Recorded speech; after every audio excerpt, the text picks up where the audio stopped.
Good evening and welcome on the Sunset Safari. Isn't this an absolutely fantastic way to start? My name's Brent. I'm going to be your guide. We have Bryan on camera. We have Scott and Jeandre on the other vehicle. So, for those of you who are new, we are looking at lion cubs live. We came to check where we left the lions on the sunrise safari, and during the day, obviously the mother has gone and collected those little bundles of joy. So, apart from being live, you can actually ask us questions about these tiny little lion cubs that are right next to us, and you can do that by sending us an email to questions@wildearth.tv or use the hashtag Safari Live on Twitter. So, at the moment, they are wrestling and tugging on each other. Isn't that absolutely fantastic? So I know there was a bit of concern this morning that possibly what had happened to them during the night. So obviously they were very well hidden by their mom, and they've survived the evening. And sometime during the course of the day, she's gone to fetch them and brought them to the west, where the rest of the pride are lying. At the moment, the mom and the one female are lying off almost due west of us. We can't really see them, we just see a belly through the bush. But these three little guys are lying between the two big males, one on either side. There's one fast asleep there.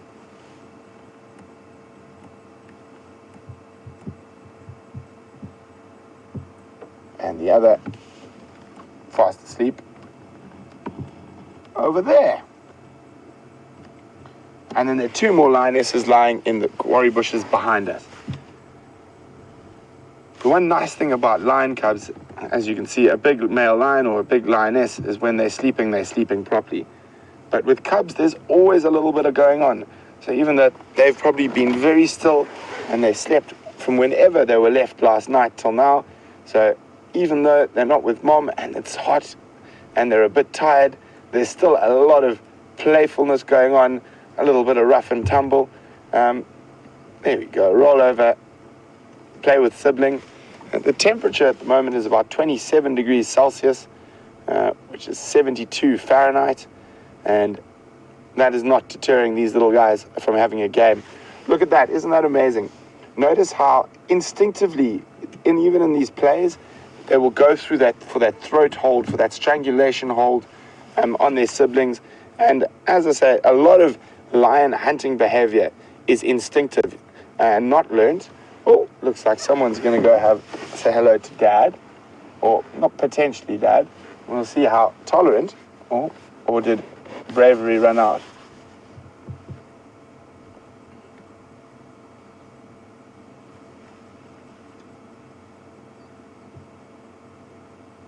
And it's unbelievable how tolerant these big male lions of these little guys, clambering all over them. Hopefully we'll get to see some of that just now.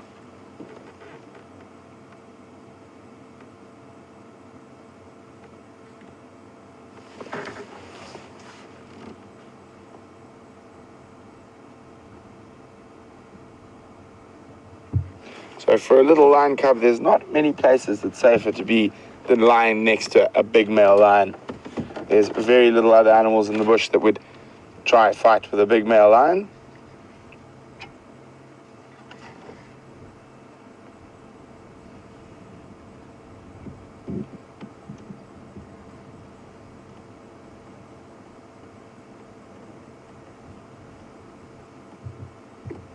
Oh, here we go. Very gingerly.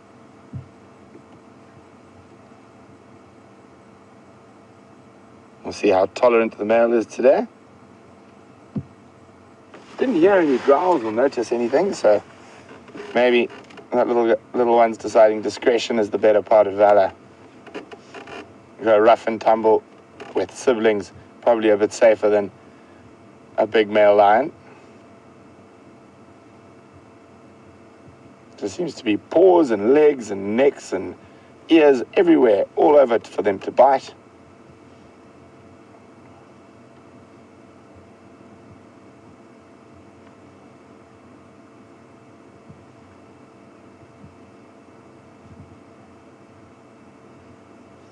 Those little white fluffy bellies.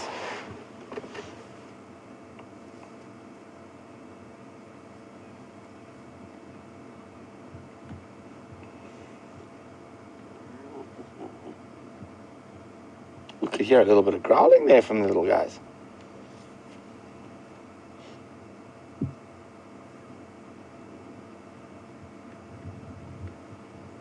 Oof. Enough of this nonsense. We'll see how long it takes for the other to decide, but you can't go lie by yourself without being harassed.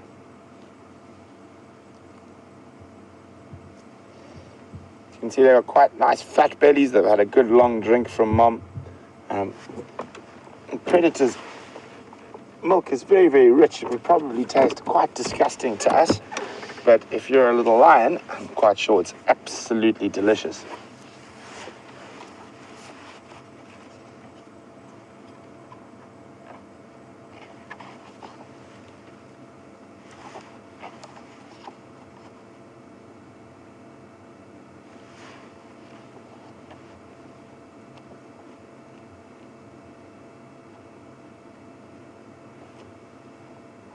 Isn't this a wonderful way to start the sunset safari on a Sunday? Spending time with these little guys. Quite interestingly, I've mentioned on the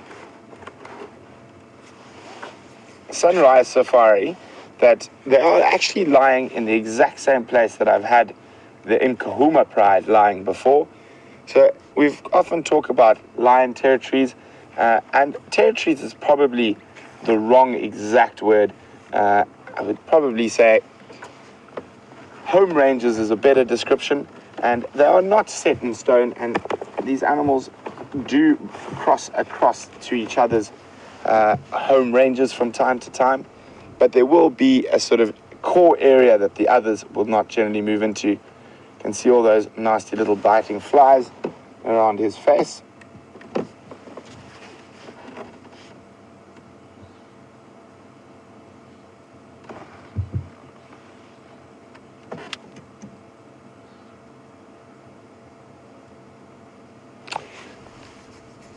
Hi, Sharon. Welcome, Sharon. Lovely to have you on the back of the vehicle with us on this sunset safari. Sharon has made a comment that we are trying to kill our viewers with cuteness, and that is our aim, especially when we have these adorable little ones with us. So for those of you wondering about the size, they're probably about the same size as a domestic house cat at the moment, possibly a little bit heavier. And even a little cub like that could give you quite a bite if you had to try to pick it up.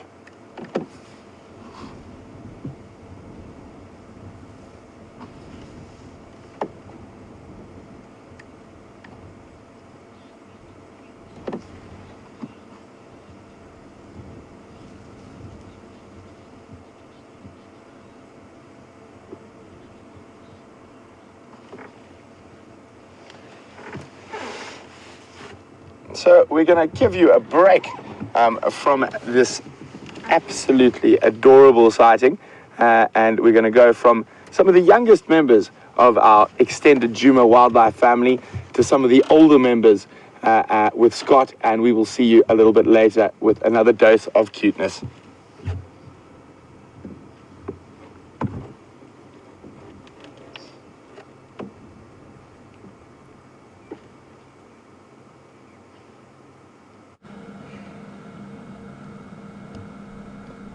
Well, from cute little lion cubs to some of the bigger, older and tougher animals we get to see out here on Djuma. There's a large herd of bachelor bulls. They're the Cape buffalo, and what a beautiful scene this is. We're at Buffels Hook Waterhole, and we were pleasantly surprised when we arrived around the corner to see all of these bulls scattered across the edge or around the waterhole, and it's so good to have you with us. My name's Scott, and this afternoon I'm teamed up with Jeandre on camera. Now, as you can see, they're all very, very relaxed, and we are probably not going to expect too much more movement from them for about another hour or so. It's still quite warm, and that is why they choose to relax in the heat of the day. Even though it is winter, it still gets quite warm, and what they like doing is chewing the cud and drinking and wallowing around. So take a close look. There's two actually across the way that are having a bit of a nuzzle with one another.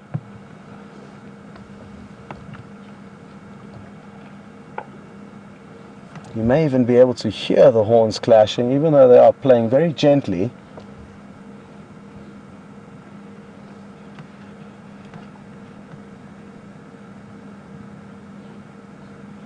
Well, I'm going to put out a quiz because there's something missing from this scene.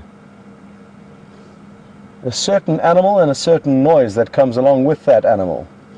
So while we sit here and you can listen to how silent it is, send your answers to who is missing from this equation to questions@wildearth.tv or hashtag Safari Live on Twitter.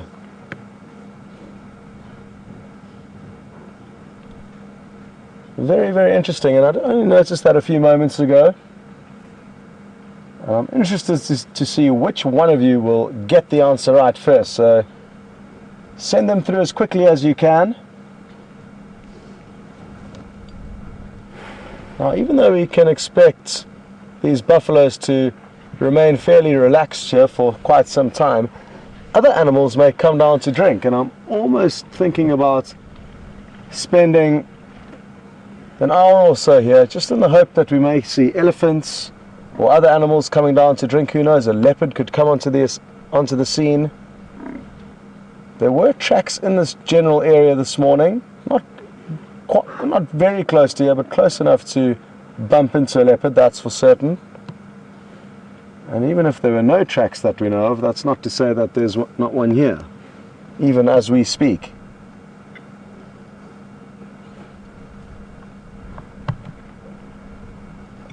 Really looking forward to this evening's fireside chat with all of you. And just a reminder, it's for the last half an hour of the broadcast. And we're going to be playing some highlights. My highlights of the week were seeing the Anderson male leopard. So you'll see a short clip on that. He's a brute of a leopard. And watching the Inkahuma Pride hunt buffalo was another one. So that's another clip we're going to look at. And then the third is Sindile, a young male leopard who we saw hunting. We had an awesome sequence of him chasing down some dwarf mongooses.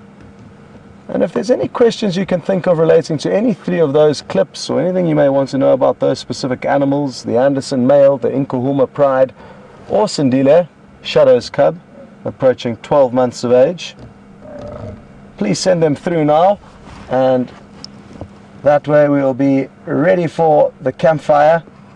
And sadly, James is not going to be here to play the guitar, but I believe Brent is going to be touching on a little bit of folklore, so an interesting story shall be told.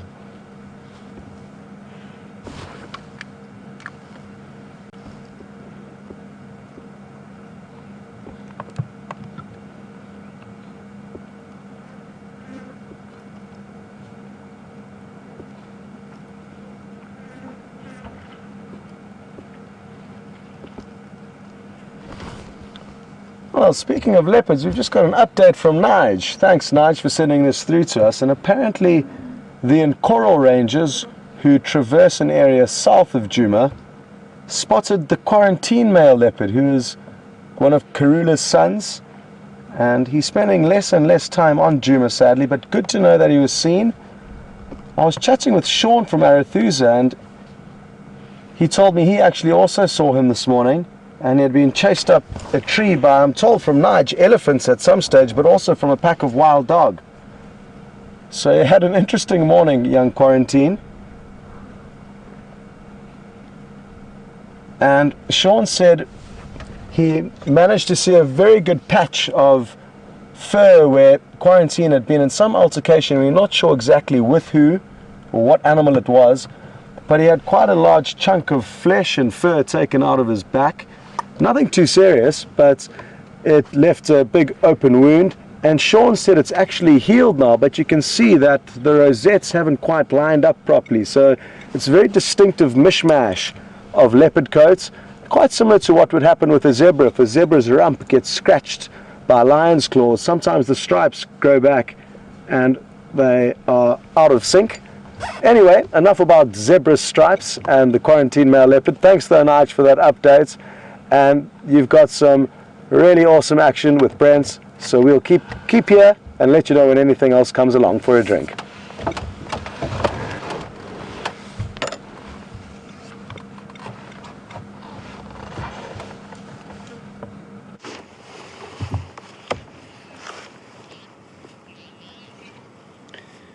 Welcome back. This little guy is trying to get brave enough to play with the big male, but the big male sneezed and gave them all a fright. So here they come. They're about to crawl, very gingerly sniffing around his head. There we go. It's amazing how tolerant. He's got a little bit of a grimace on his face. Nothing too serious. But I think if they persist, that might change into quite a proper growl, just saying, "Leave me alone, guys, I'm sleeping." Fortunately, oh, they saw that big yawn and was like, "Oh, I don't know if this is a good idea."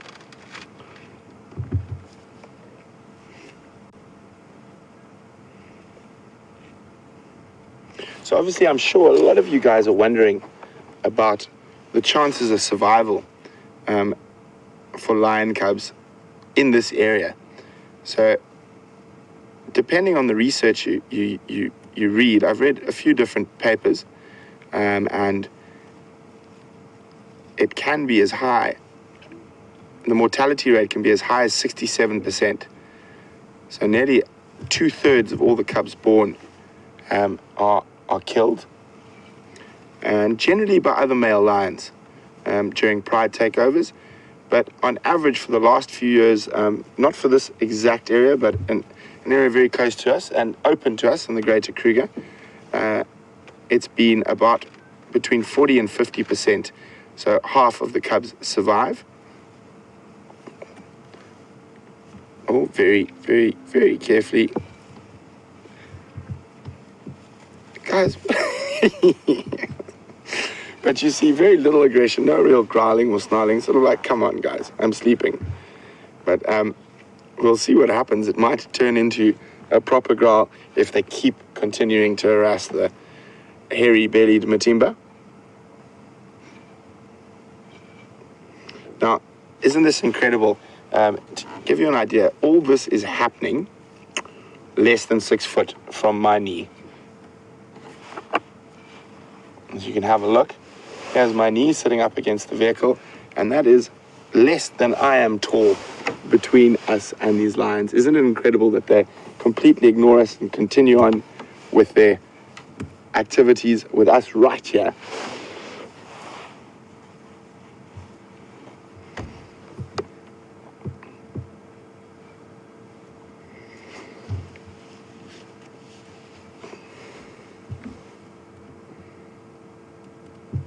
So they probably were on their own for over 12 hours, and they spent the majority of those 12 hours in probably almost comatose sleep, keeping very, very still as to not attract other predators. And now that they are in the safe confines with adults around them, there's a lot of playing going on.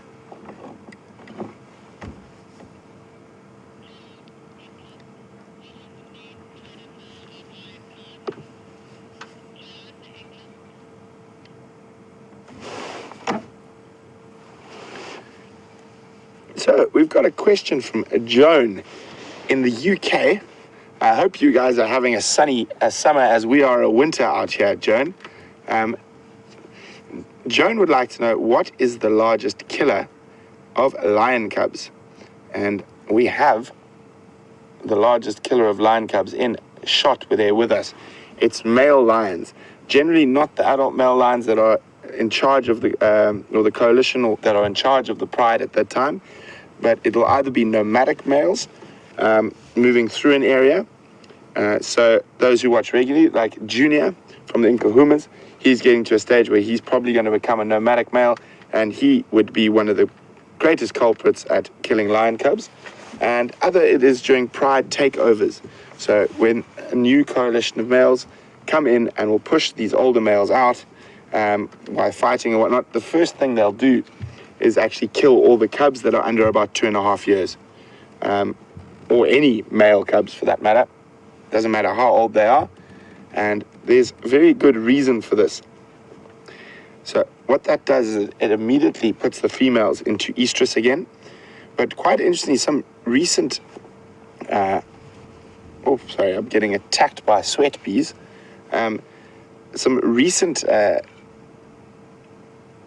research has shown that these lionesses, even though they will come into an estrus sort of 10 days after the cubs are killed, it is almost a false estrus. And it's also been shown in leopards. So what'll happen is they'll come into this false estrus, the males will cover them, and then nothing will happen. The cubs won't generally, not always, but generally they won't have any cubs from that. And there's a very important reason for this.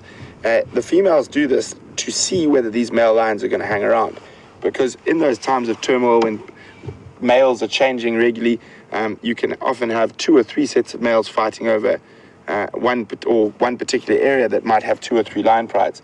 So once the cubs are killed, the females will come into a false estrus, mate with these males, but they won't produce any cubs from that estrus cycle. And only the next estrus cycle, about 3 months' time, will they actually mate and conceive normally. And that is just a protection thing. So, well, there's no point in having cubs again if these males are not going to last. So they will wait for the next cycle, and if the same males are still there, then they'll mate, and then they will produce cubs. So if the males change again, you quite often have another one of these false estruses. So basically they'll only do a true estrus when the next set is sort of established, the next set of males is established. And that's to stop having, because obviously it's quite a lot of pressure on the females' bodies and whatnot, having cubs to produce milk. They have to hunt more, they have to eat more. So this is a sort of fail-safe to make sure the next time they do produce cubs, it is with males that are not going to disappear in a few weeks.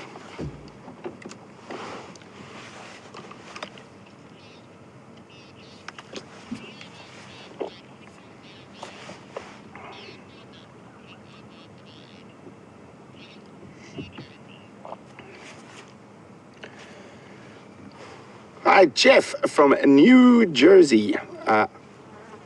Welcome on this wonderful sunset safari here in Djuma Private Game Reserve in Sabi Sands, South Africa. Jeff would like to know if I ever observed a single male lion being able to take control of a pride. Yes, I have, Jeff. So it's not always the case that you have coalitions of males that are dominant over prides. It very much depends on the area. So a lot of animal behavior is area specific rather than species specific. So there will be certain areas where single male lions are more common, and these big coalitions like we get in this area are not so common. So this particular area, the central Greater Kruger National Park, is a very, very coalition dominated area. So most of these male lions will be in coalitions. As you can see, the other male lying off to the right there. And if I remember originally, this was a coalition of 5, and they split. These 2 sort of took the southern climbs, and the other 3 went north. Oh, and the male lions just rolled over. And you can see all the flies on his face. So it'd be quite interesting if we can get in a bit close there. Oh no, but here comes trouble. Is trouble feeling brave enough? Nope. Looking for a bit of shade. We can get in close on those, around his mouth and that. Have a look whether they're actually flies or the same things that are attacking Brian and myself, which is a completely different thing. Let me just have a quick look. I might have to get my binos out for this. So those are actually flies, but it does look like there might be some sweat bees there, or Mapani bees is another name for them. If you just grab my binos and have a quick look.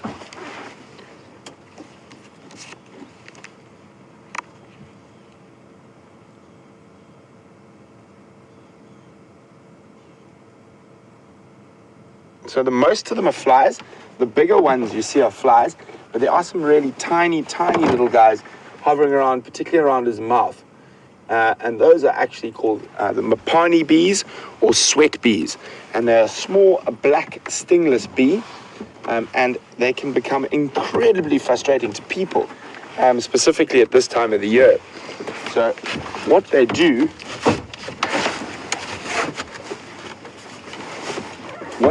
is they're attracted to the moisture, and at this time of the year where there's very, very little other moisture around and all the water holes are drying, they actually come to drink the sweat from the edge of your hair, or even drink the fluid in your eyeballs and or anything around your mouth.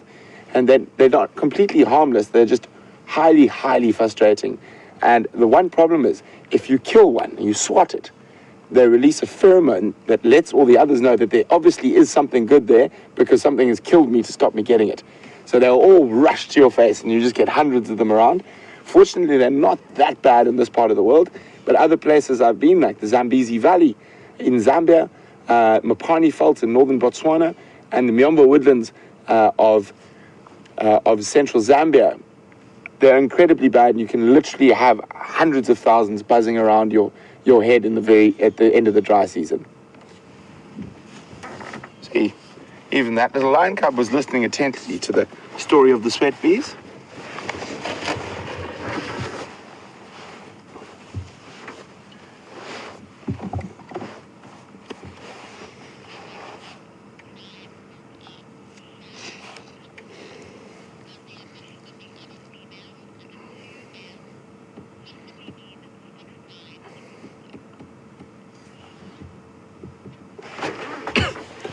Hi, Sharon from Pittsburgh.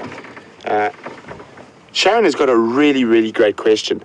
The fact that we've now got the two other older Styx lionesses with us, apparently this is not the mother, but sort of an aunt, those other two, of the young two Styx breakaways.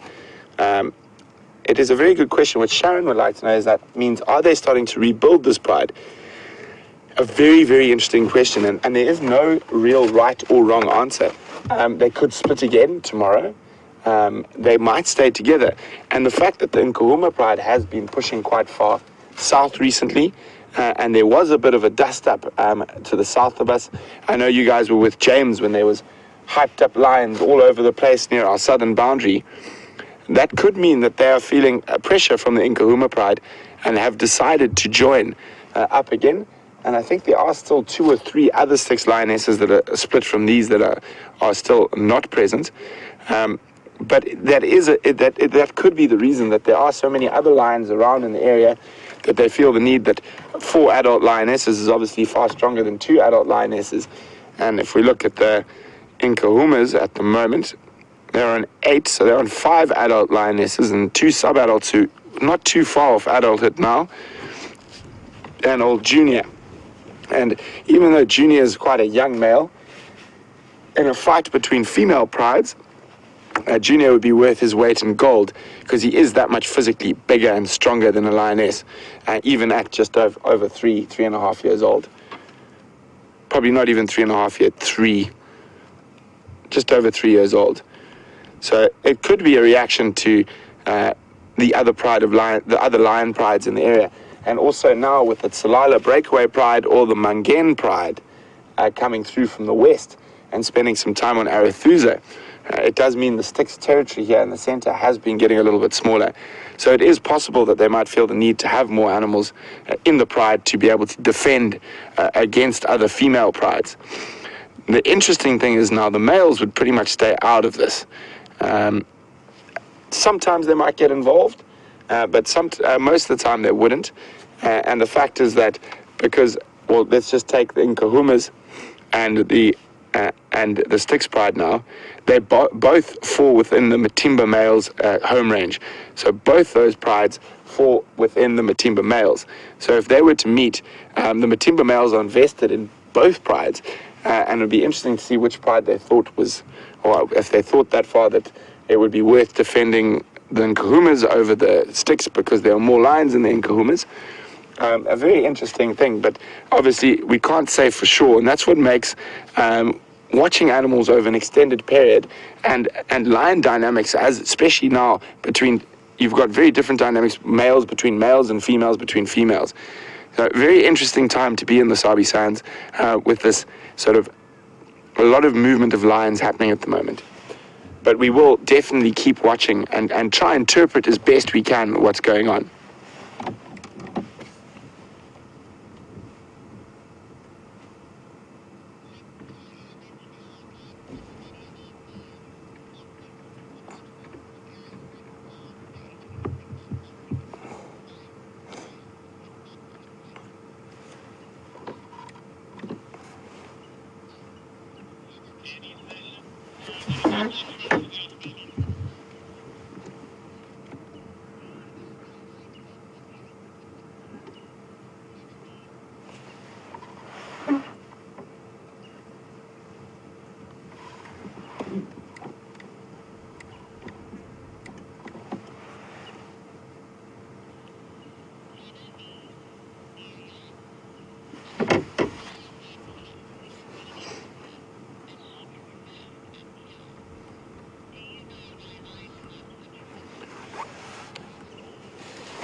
Hi, Genevieve from New York.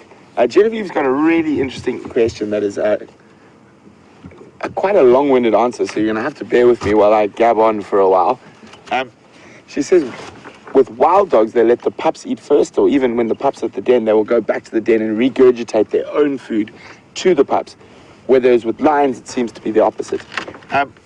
Well, Genevieve, that has a lot to do with their sort of evolutionary biology.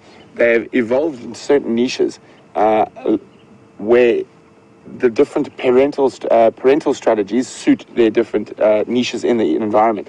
So lions being the dominant predator, there is quite a lot of changeover in lion cubs and that, but they're the dominant predator, and for them, their most important thing is to defend their territory and pass on their genes. So if they lose cubs, as long as they can remate, and they're also a polygamous and a polygamous society. So males and females will both mate with multiple partners. Whereas wild dogs, only the alpha pair will mate. So therefore, there's a lot more focus on raising those pups because the rest of the pack members are not going to mate. Whereas here, the male lion will mate with all four of these lionesses, both males, and both females will mate with both, all four females will mate with both males. So there's obviously a greater odds of their progeny succeeding. Whereas with the wild dogs being an alpha monogamous pair that the rest of the pack looks after, they have to make far more sort of a to-do about the youngsters and make a far greater care. So take far greater care, regurgitating, letting the pups feed first till they get to adulthood. And then once they get to adulthood, they fall within to the rest of the pack, looking after the next set of pups. So it's very, very interesting, and it's a bit of evolution, different evolutionary strategies. And so very interesting, but if we look at it from a point of view, there are more lions than wild dogs at the moment, and maybe the lion's strategy is working better. Difficult to say, because in a lot of these circumstances, there's been a lot of human interference in both wild dogs and lion populations throughout the world. But definitely, very, very good question, and thank you very much for that. Looks like playtime's over for a while.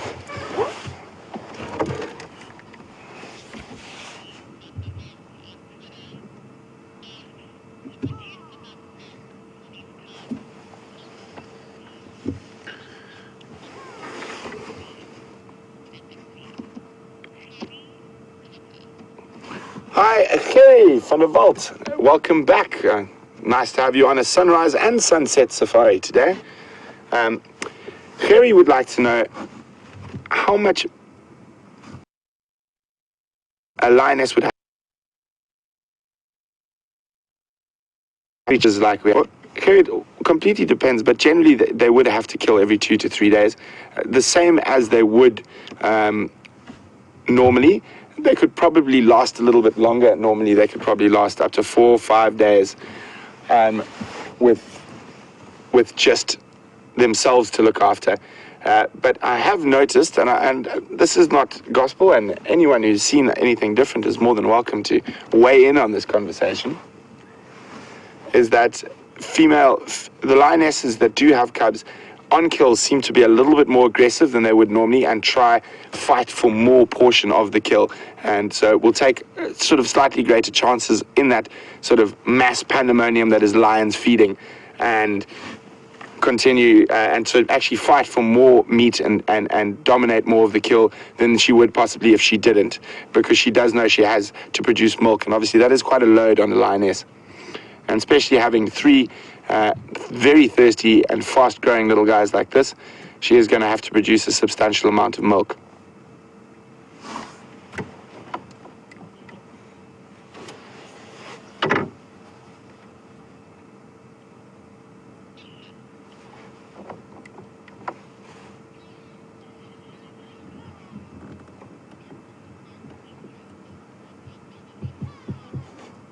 Look at this. He isn't even moving. The male did not even move as he was used as a jungle gym by this little guy. Oh, and there's a tail. Lion cub's favorite thing in the world is another lion's tail. But, oh, you're not brave enough. But it's so big and fluffy. Come on. No, just going to sleep on the tail. Oh, see, it moved. And there was the mistake. Oh, thinking about it. Thinking about it.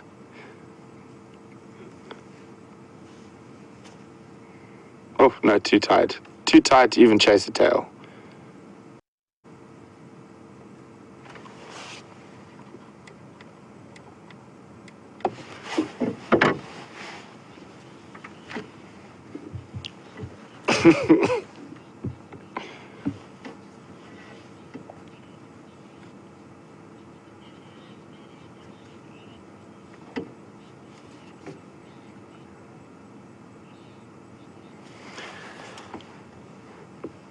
Hi, Carol from Atlanta on email. Carol would like to know a very interesting question. She says this false estrus that comes on with lions when the cubs are killed, is it caused by the cessation of suckling, so of breastfeeding?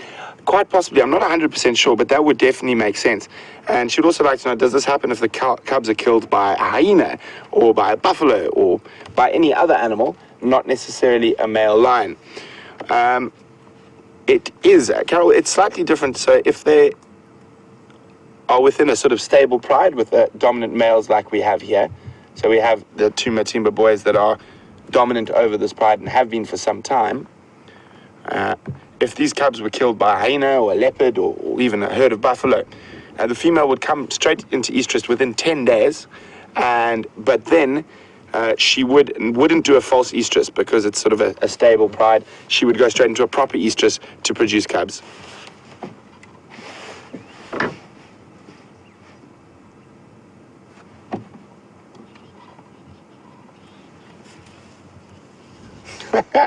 And after that little jump across the big male, we're going to cross across back to Scotty, who's got a slightly smaller friend pestering a very old man, and we'll be back with you a little later.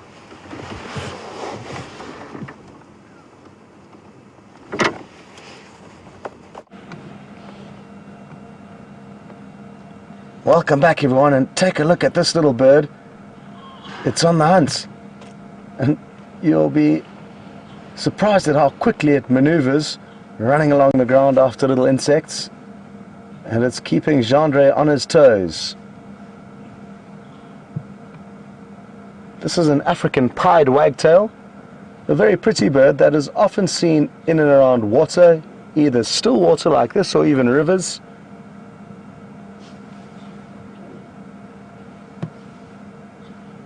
And we're still here at Buffelshoek Waterhole. Not much has changed. I was hoping a herd of 400 elephant were going to come and drink, but they haven't arrived yet, and I'm not sure where they could be. That was what I was hoping for. What we have seen, though, is that there's a hippopotamus hiding in the water, and occasionally every 2 minutes or so he pops up his nostrils to take a breath, and he breathes for about 10 seconds and then goes back under for another 2 minutes or so. We will point him out to you when he does poke his nostrils out again. It really is such a beautiful, beautiful scene. Oh, here he is. Sorry, Jeandre.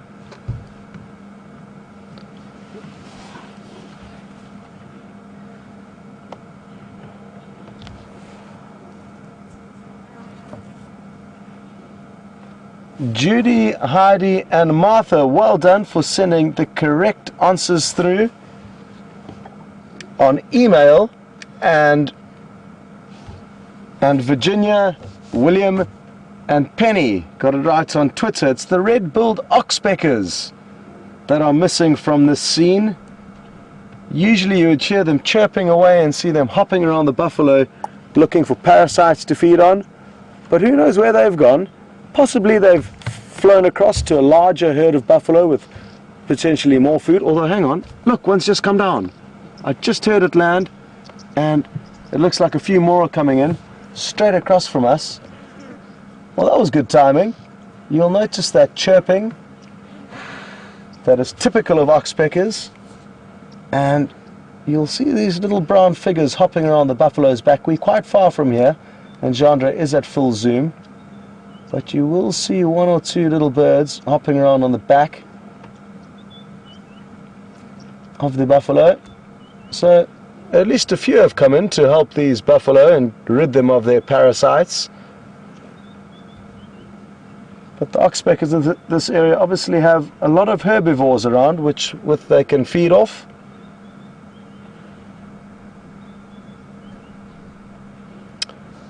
I'm told you've been having still an incredible sighting with Brent and those cubs. I really wish I could have seen the cubs going up to the big old male hoping for some play, and I'm told he did not even twitch a muscle.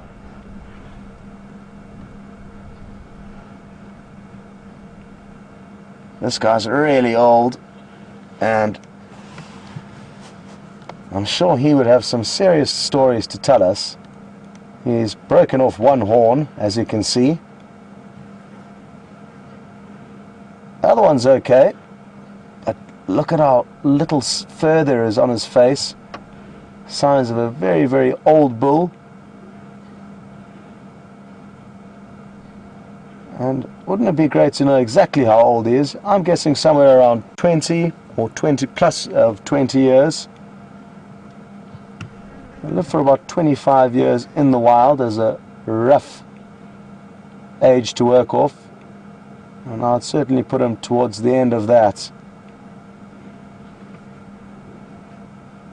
The flies are giving not only us a hard time but also him, and you can see his ears twitching to try and keep the flies off his face.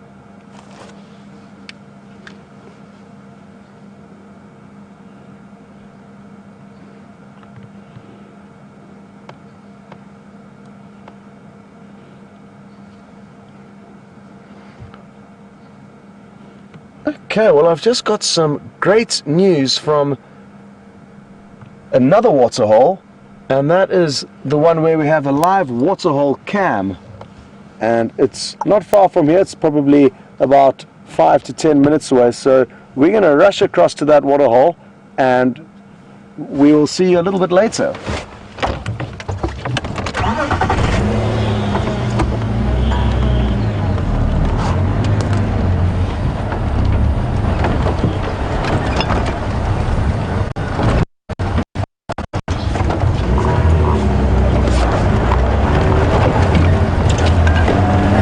Okay, we are in a bit of a hurry because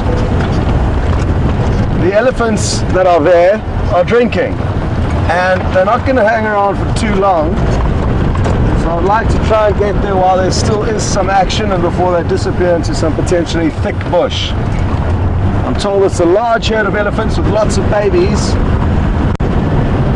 and that'll be a great way to start off the afternoon. Thereafter we'll probably head off towards Arethusa and see if there's any further sign of Sindile and his mother Shadow. two leopards that we've been seeing quite a lot over the last few weeks.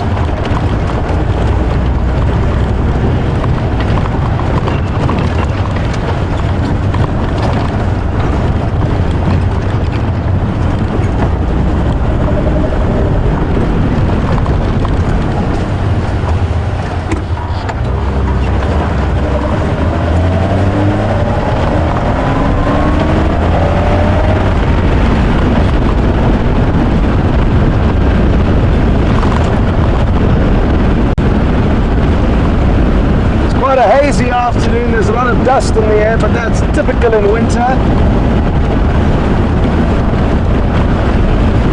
It's only going to get drier and dustier over the next few months, so I really love this scenery though, even if you are traveling through it at high speeds.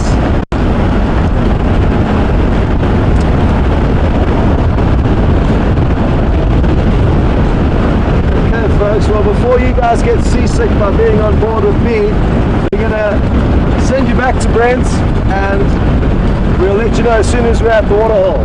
See you later.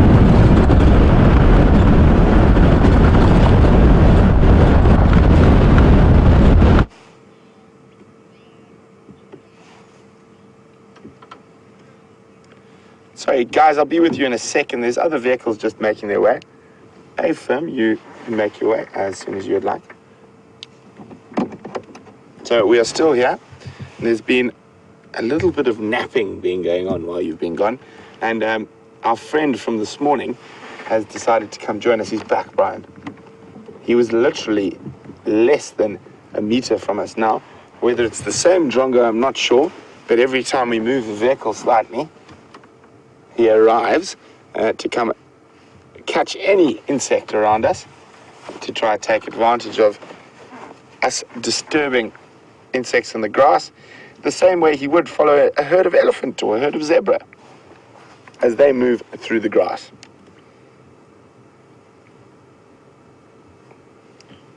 Oh, and let's see if I can get one to land on my hand. There we go, Brian. I don't know if you're going to be able to... Oh, yeah, I moved.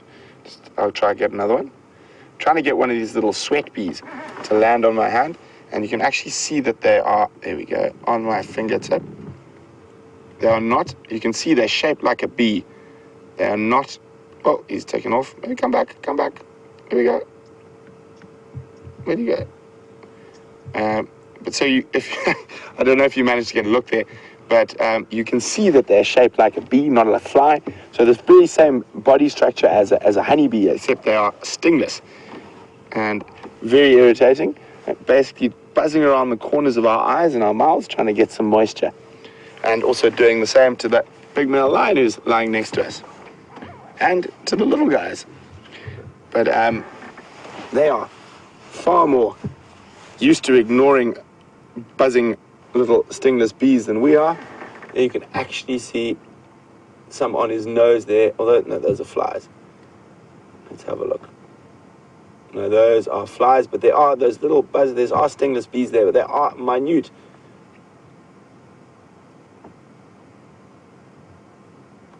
Now imagine being able to sleep with that constant little tickle on your nose. I definitely wouldn't be able to.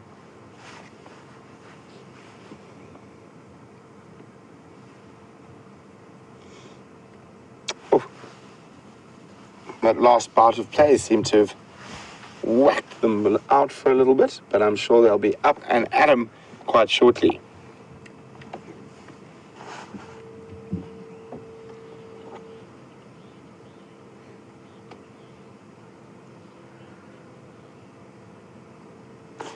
Hi, Ashley from the great grass plains of Missouri. Ashley would like to know, what is the largest lion pride in this area? The largest lion pride we might see, Ashley, is the Tsalala breakaway or the Mangen pride. I think they are up to about 16 lions now, but we see them very seldom on Arathusa. We don't see them too often, and they don't come as far across as where we are on Juma at the moment. But that is probably the largest. The largest pride within about 100 kilometers of us, or even less, probably about 60 kilometers of us, is on the eastern boundary of the Kruger National Park. on the great big open basalt grasslands around the Kruger National Park camp of Satara. And last I heard, there's a pride of 42 at the moment in that area. And there's another pride in that area that's about 32, but also has 2 white lion cubs with it at the moment.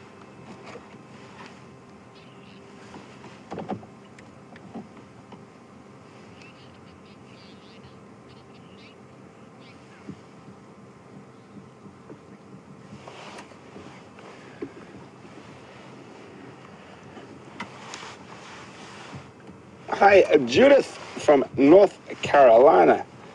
Judith would like to know, what is the height or spring length that a lion or a leopard can jump? I'm pretty sure a lioness would probably be able to do 5 or 6 meters vertically. I'm sorry, not vertically, horizontally. Vertically, lions could probably jump probably about my height, so 2 meters, 2.5 meters. Leopard can jump higher, much higher. They can probably hit 5 meters vertically and even 7 to 10 meters horizontally. For those who've been watching a while, we saw that young male leopard named Quarantine leap about 3 or 4 meters into the air after a guinea fowl, which he didn't succeed in catching, but he did succeed in getting a paw on, but wasn't able to catch it when he came down. But leopards obviously quite a lot more agile, built quite differently from lions. Obviously lions are much more heavy set. A really big male leopard, like literally some of the hugest male leopard possible, will weigh around 90 kilograms.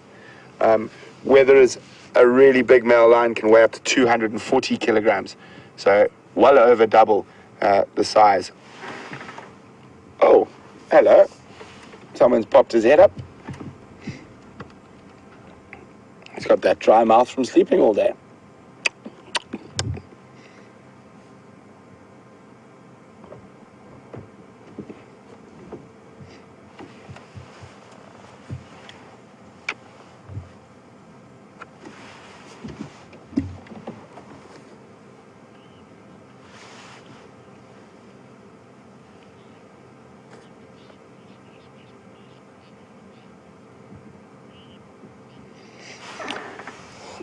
Hi, Jean from the City of Angels.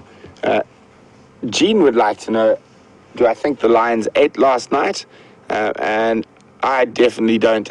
They didn't succeed in their hunts last night. They were all very skinny. The only fat guys are those little guys there who have been feeding off mom's milk. They are got nice round little bellies at the moment. Naughty little things. But they didn't look like they succeeded in the hunt last night. That's one of the reasons I'm very keen to hang around here for the majority of the sunset safari. There's a very good chance that they are hungry enough that they might get moving a little bit earlier than what they normally do. They were hungry last night, so tonight they're definitely more hungry. And they might get going earlier and stash the cubs earlier. I think if they are going to stash the cubs today, there's this thick area down below us here where there's a small drainage line. I think that is where the female would stash the cubs. And if you look beyond this thick area, that is the quarantine clearings through the gap there. But there is a very thick little drainage line between the two. It would be an ideal place for lioness to stash her cubs.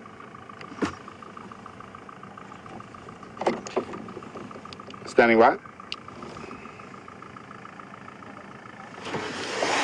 It's 2 more. You are the third.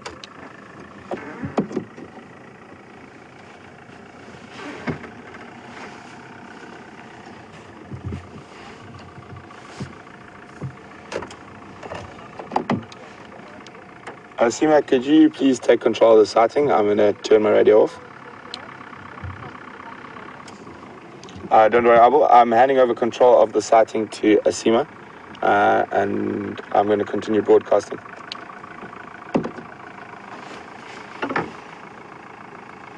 So guys, you now have my undivided attention.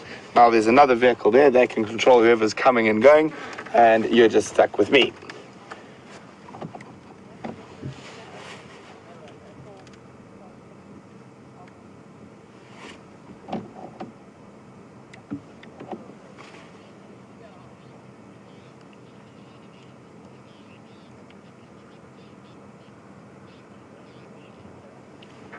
So So guys, we're going to love and leave you for a little bit. Scotty is with something slightly larger than even a male lion, and we'll be back. We'll definitely be keeping a watch on what's happening with these lions, and if they get moving, we will let you guys know. So till then, we're going to go over the hill, just across to the other side of the quarantine clearings, and join Scott with some large mammals.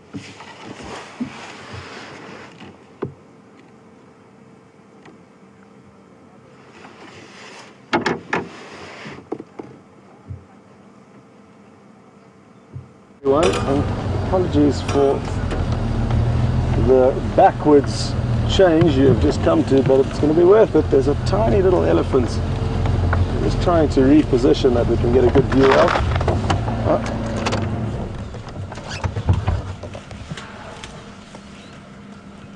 It's hidden in this thick bush, and its mother is the large elephant that you can see in picture. We sadly didn't catch them at the waterhole, but at least we found them. It looks like a large head, and there he is. Look at how cute that is.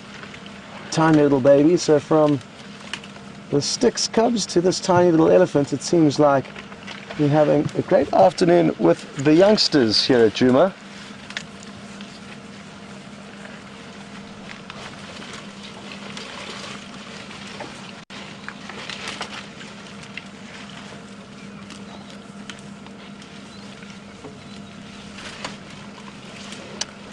Patty from Michigan would like to know what the Shangaan word is for an elephant, and it's in Ndlovu. But the spelling is slightly different between the different African languages that use that same word. In Zulu it's spelled Ndlovu, Ndlovu, whereas in Shangaan it's spelled Ndolpfu, Ndlovu. They're pronounced very much the same.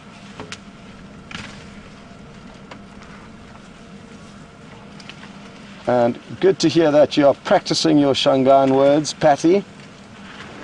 A herd of elephants, or a herd of any animal, would be called a hlampe. So a hlampe in Ndlovu is a herd of elephants.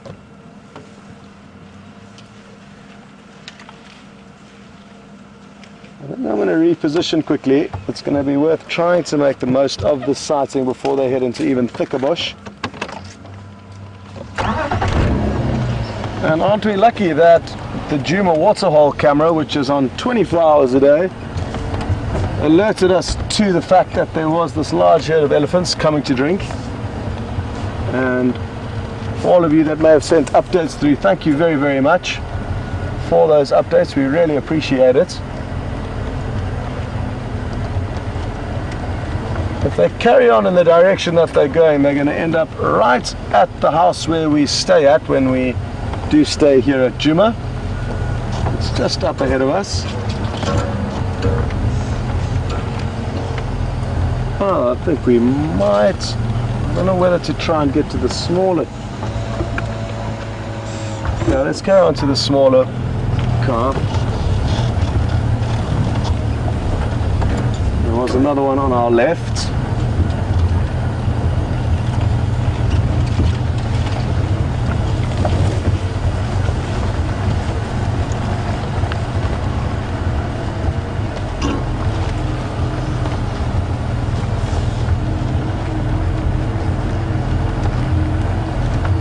What I try and do is position us in front of the elephants in the direction that they're moving in the hope that they will then be able to casually come up to us rather than us intruding on their space. We allow them to decide how close they would like to come to us. And because there are lots of youngsters in this herd with very protective mothers, it's always better to err on the safe side. So I'm taking on a little bit of a roundabout trip to get there.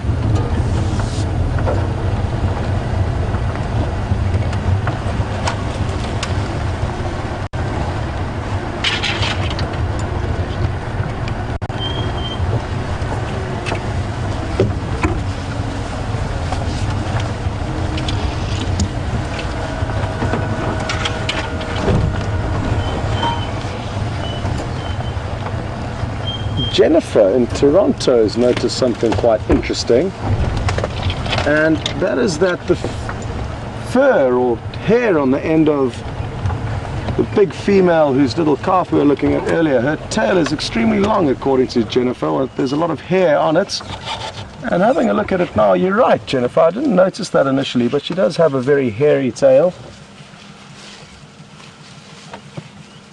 So well spotted, and thanks for pointing that out. The little calf's just coming up towards that little tail. And it's really thick and fibrous. You can actually make bracelets out of the furs or hairs from their tail. Look at how small that little calf is.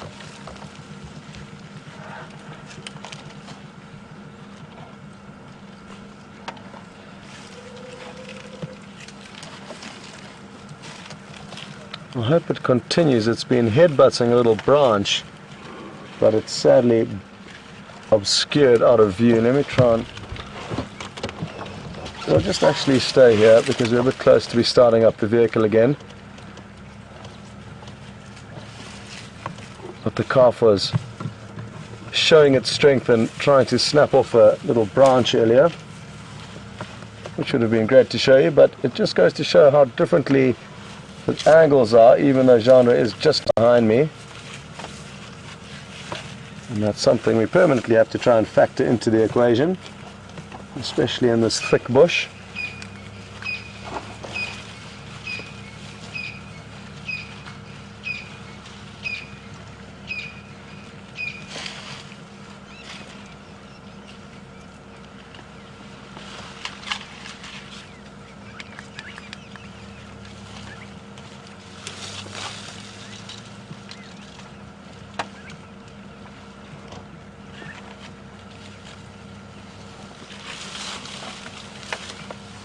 Still got a bit of work to do on the control of its trunk. As you can see, it's still a little bit clumsy. It's probably a year of age or so. Jeandre, it might be though, even though the aerial's in the way. The female's giving us a good inspection here, and she's smelling the vehicle. Look at that. Absolutely awesome. I wonder what it is she can smell on here. We certainly don't have anything tasty on board. So it's not food that she can smell. Apologies for the blue rope in the background, but we can't move here. She's very close behind us, and really did want to show you her smelling us. Look at the little calf now, is also doing it. Awesome.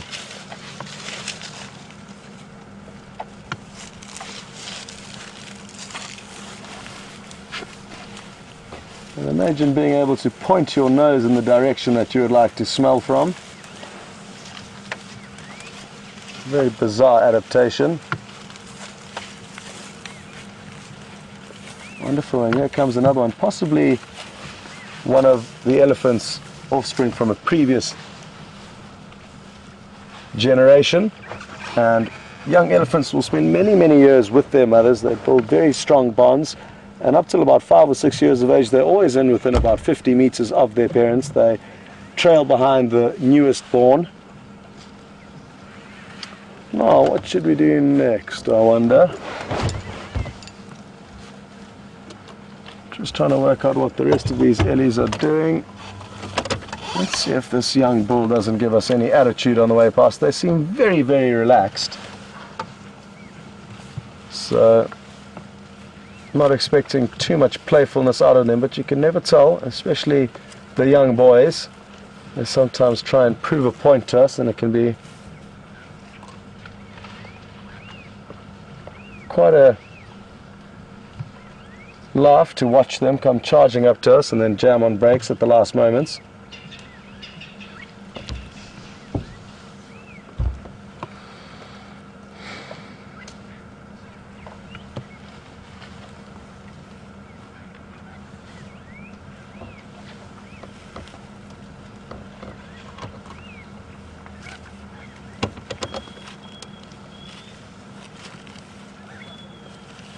You'll notice how many thorns there were on that branch that he's feeding on. It's an acacia.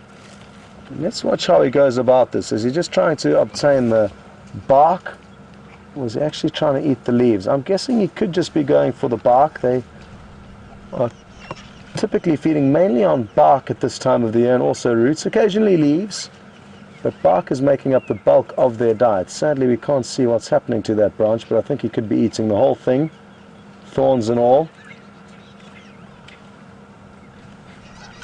Although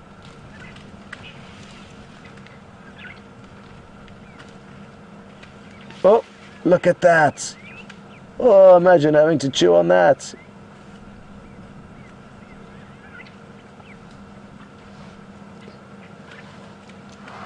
What is he? Is he going to, or is he going to drop off all those thorns? Let's take a close look here.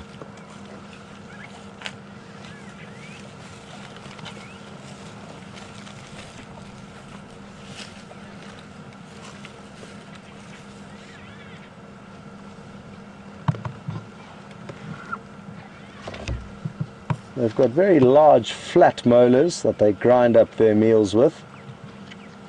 And their tongue, I'm sure, is also very tough. So it's not that they can't process thorns, but just the thought of it makes me cringe. Oh, look at all of them there. Oh no, he's going for it. Oh, are we going to get some action? Are we going to get some from him? Or is he looking for his next meal? That was so awesome to see. A very prickly meal.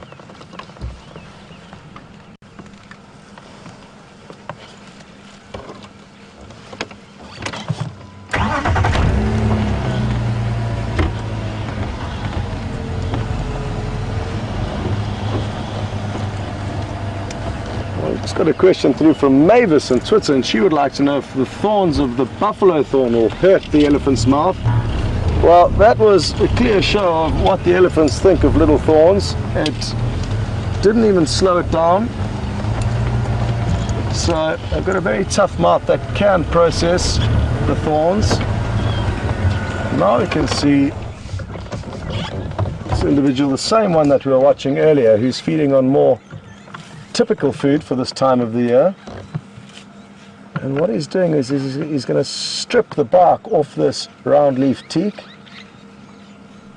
and twist it all the way through his mouth from one end to the other. Oh, well, not so much in that case, but they usually strip it right till the leaves and then drop it down.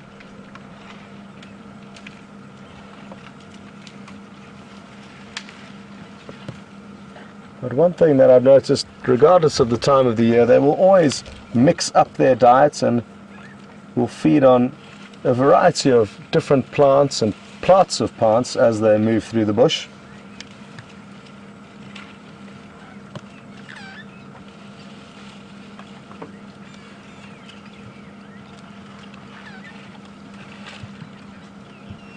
Well, while we get into another good spot, we're not going to leave these ellies just yet, but it sounds like there's a little bit more action across with Brent, so we're going to rush you off there and we'll see you with these elephants a little bit later.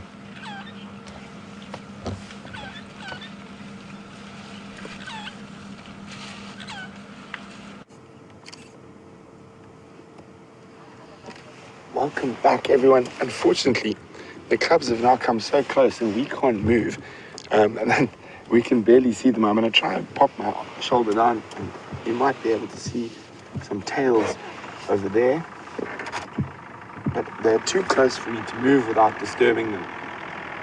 There we go, you can see a little tail. Oh, coming back.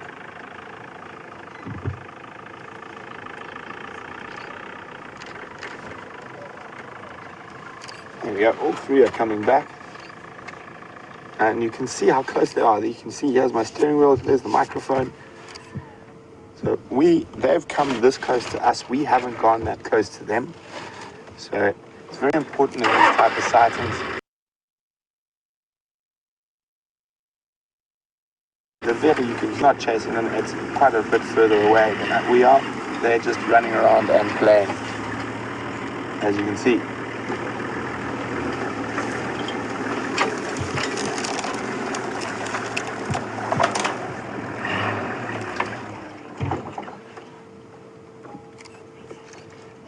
off to go play with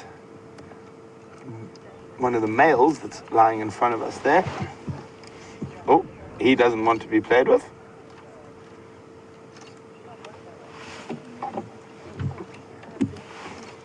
Doesn't look like they're giving up yet.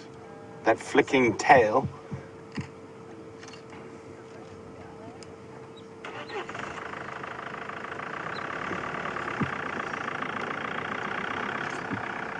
Hi, Agnes from Hungary.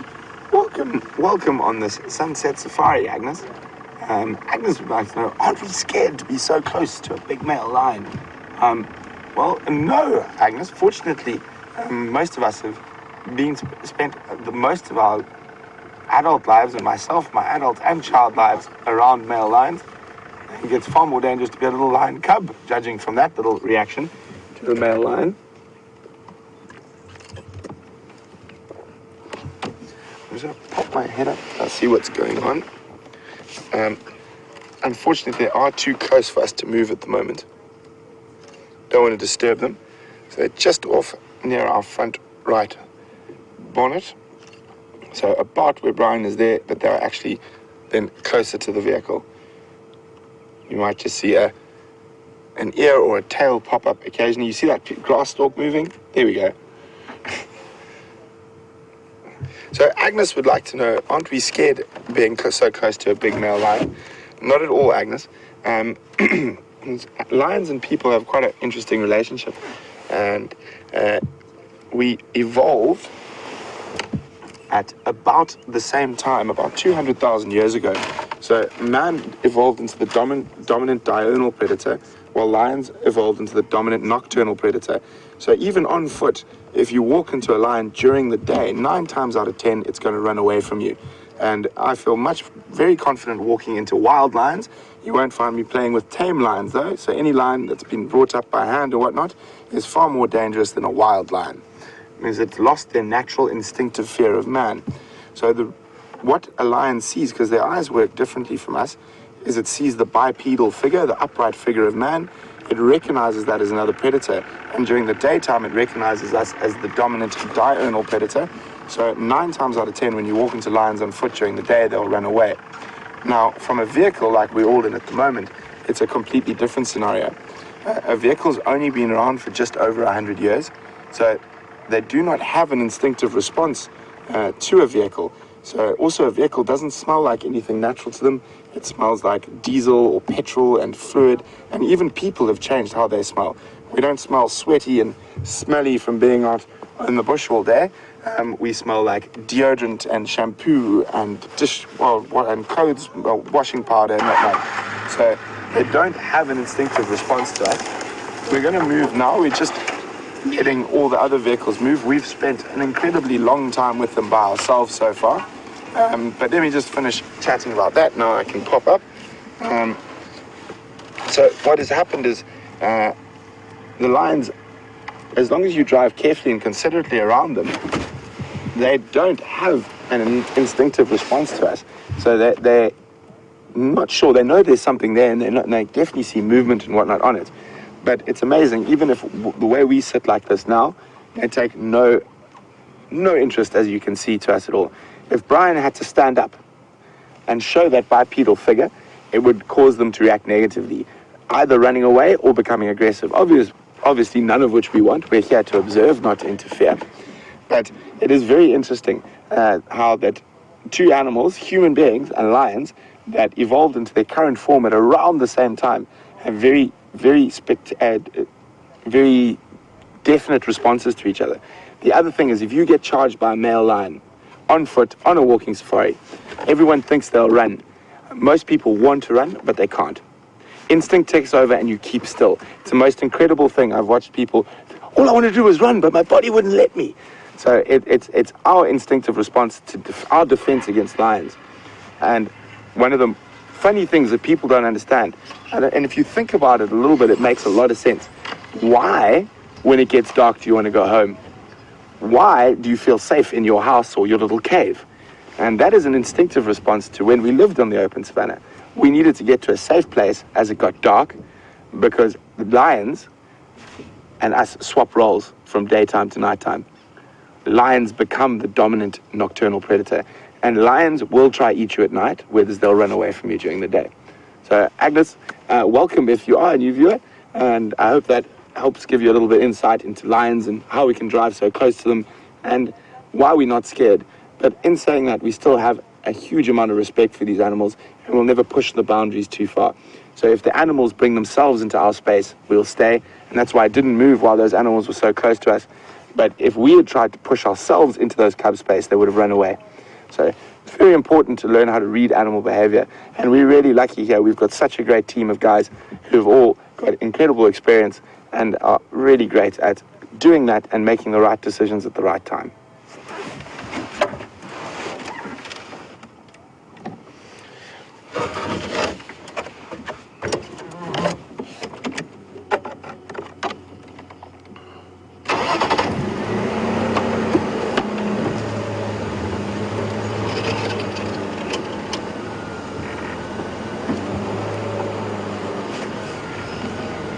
So we're just going to reposition quickly.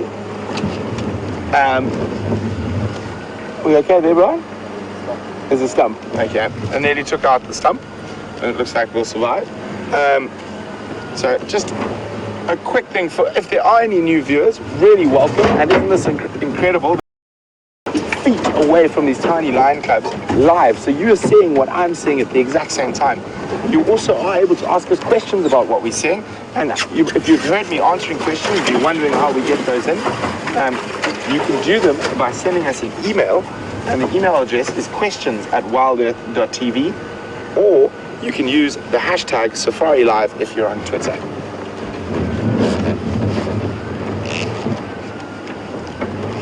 So we're just going to try reposition here quickly.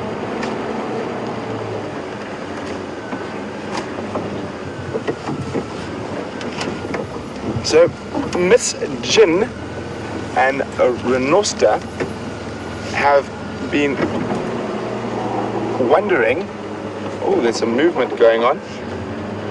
Let's just have a look a little bit further here.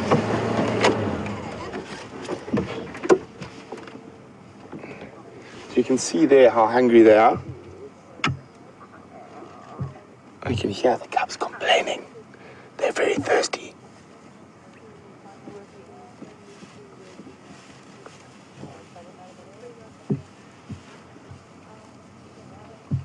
So this is what I was hoping. It is a possibility that these lions might start moving a little bit early today because they are hungry.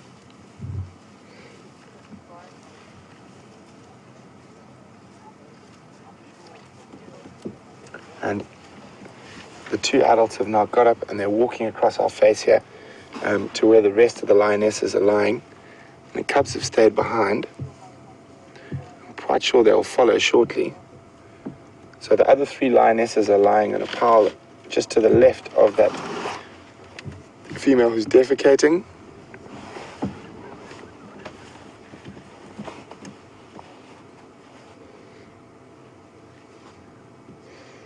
Lots of stretches. I'm going to just move around. I'm not going to go forward because we might scare the little guys. I'm going to go back and around and get in amongst all those females. So there was a question now from Miss Jeandre and Renostas. They'd like to know whether these male lions might hurt these cubs. Unlikely. I mean, there's about a 50% chance that these guys are the fathers. But, oh, here comes Brian's friend again. He nearly landed on my head this time, the drongo. Taking advantage of all the insects we're disturbing. Let's see if he tries to follow us again. So, there is a possibility that they might, at some point, take exception to the cubs and accidentally hurt them with a swat or whatnot. Specifically, oh, there's Brian's friend. He keeps following us around. Brian's been trying to get a nice shot of him for a while with his camera. There we go. Mr. Drongo, we got lions to look at now. So we're going to move around.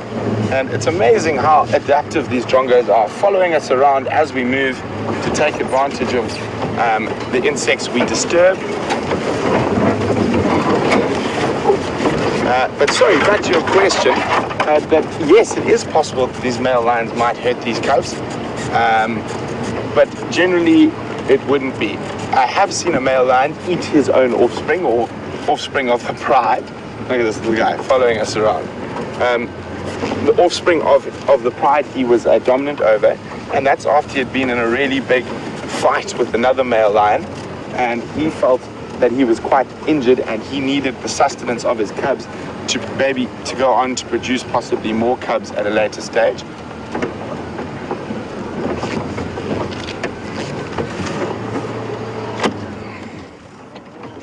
There we go, there's a proper lion pal.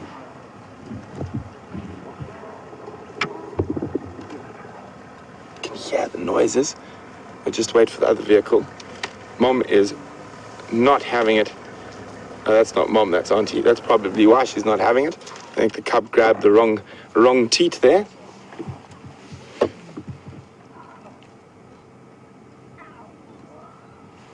Can you guys hear those noises?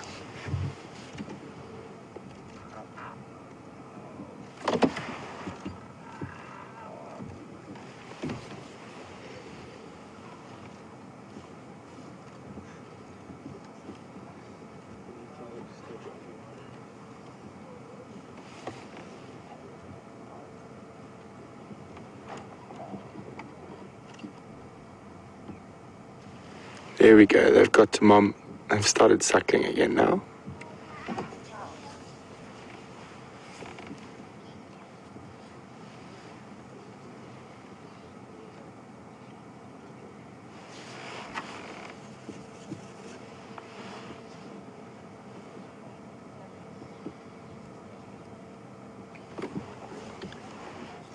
Hi, Ron from Scotland. Always great to have you back on the vehicle, Ron. Hopefully Scotland's a bit sunnier than it usually is today. Ron would like to know, under what circumstances would lions possibly react negatively to us on foot? And I presume, Ron, you mean when they'd actually try actively attack us. And normally a lion charge you can stop with a well-aimed shout. Generally, when I do get charged by lions, my language deteriorates quite heavily though. But generally, as long as you don't run and you stand your ground, the lions will stop. Clap your hands, shouts. I've thrown sticks, I've thrown stones. Those all work very well. There's a very simple rule with lion charges. A quiet lion is a dangerous lion, and a noisy lion is a safe lion. So as long as the lion's growling at you and making lots of noise during the charge, you're fine. As soon as it's coming quietly, not so fine. But it's very unusual that during the day lions would really make an effort to hunt humans, and generally, if this is the case, it could be either a young male that has been pushed out of his natal pride, and especially in areas that are surrounded by communities and sort of free-living communities, free-ranging communities like southern Tanzania and central Zambia. So a lot of pastoral and artisanal farmers that are on the edge of the reserves, and if the area that the lion is pushed out has a lot of other lions in it, there's no real space for those young dispersal males, and they will disperse into the communities. And there, a lot of the natural food, sort of natural prey species has been removed, so therefore they start feeding off people and goats and cows and dogs and cats and other things. The other circumstance when this might happen is if the animal's very old or been injured, and it might take a chance to try and get hold of a person because we are seen as an easier target. So areas that are most famous for man-eating lions and lions hunting people during the day is at the moment southern Tanzania and central Zambia, northern Mozambique, and those areas are probably in this day and age the most predominant man-eating areas, as well as the whole eastern boundary of the Kruger National Park. Estimated since the beginning of the Mozambican Civil War, between 45 and 125,000 Mozambican illegal immigrants have been eaten by lions in this area. There are sort of relatively famous sets of lions that used to hunt Mozambicans as they came across, and generally the Mozambicans used to cross during the day and they were fine. The South African military then upped the ante to try to stop Mozambicans coming through, and that sort of created a sort of nighttime passing.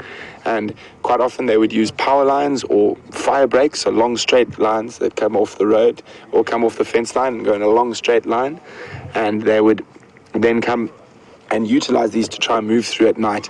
And lions, and like most mammals, have the ability to learn, and they learned to wait on these long straight roads and feed off the Mozambicans as they passed. While I worked in the Kruger, I happened to see a couple of such incidents. Very sad, but people will go to great lengths to try and improve their lives.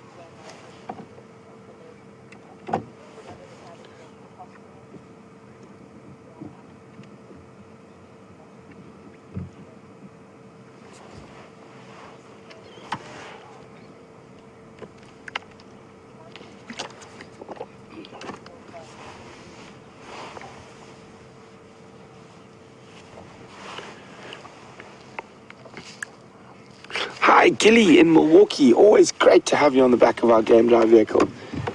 Gilly's referring to the other day when we were sitting in the hyena den, and that hyena kept trying to steal, the baby hyena kept trying to steal the hubs off our wheels. And she'd like to know whether lion cubs also develop the same sort of fascination with Land Rover hubs. They don't. They seem to develop a fascination with the wheel, and it's more of the movement of the wheel. And you can actually watch even adult lions sometimes when they focus on the wheel of a car, their whole head goes round and round and round while they watch it. But I don't think a lion's eyesight is as good as hyenas. From those cognition studies we did with Kevin Richardson, it was quite apparent that when we put a two-dimensional cardboard cutout in front of a lion, it would attack it every time. When we put it in front of a hyena, they completely ignored it. So it's possible that the hyena's vision is slightly better than a lion's. Or maybe not better, different.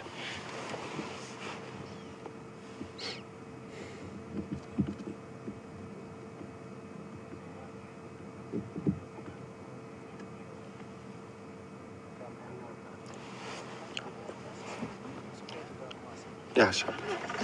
Just Kaluma for Craig, and Craig's standing by. Just Kaluma for Craig. Kaluma for Craig, he's standing by.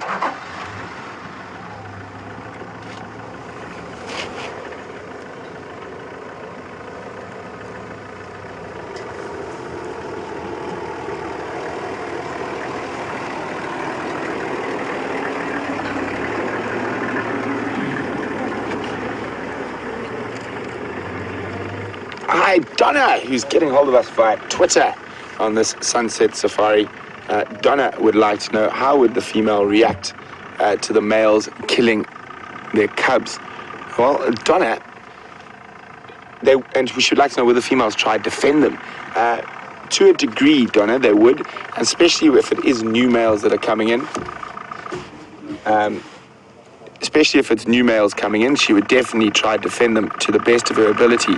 And very aggressively, but she will get to a point when it gets to the stage that, cheers guys, it gets to a stage when her life is at risk, and if that's the case, she will sacrifice those cubs because she is able to mate again to produce more cubs. It's quite interesting, the aftermath after cubs are killed. For a day or two, lion and leopard will walk around calling constantly for the cubs, even if they've seen them killed themselves.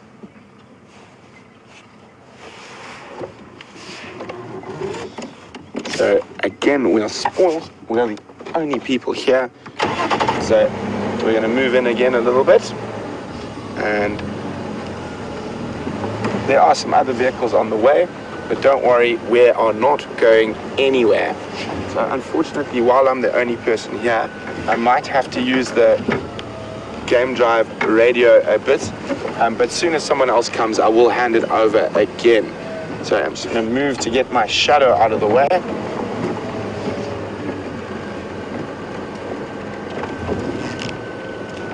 How's that, Uncle Brian?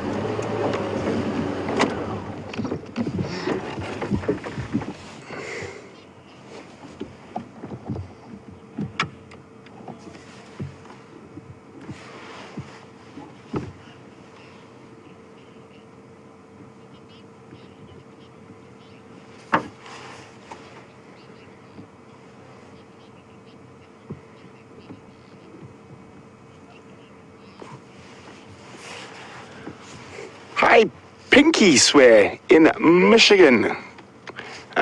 Welcome on the Sunset Safari, Pinky Swear. I hope it's nice by the Great Lakes on this Sunday. Oh, did you see how much of that mane he grabbed there? He got a whole chunk of the male's mane. Look, it's in his mouth. He's got a mouthful of male lion mane. Sorry, Pinky Swear. Back to your question.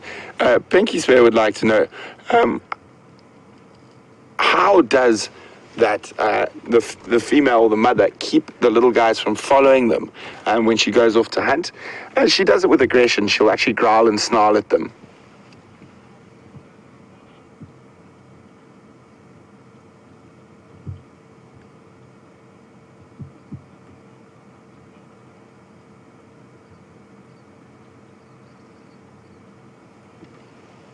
Sorry guys, I'm just listening to the Game Drive channel, just trying to figure out who's coming in.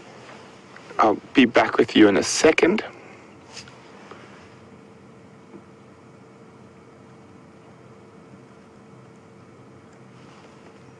Having a good chew on that branch.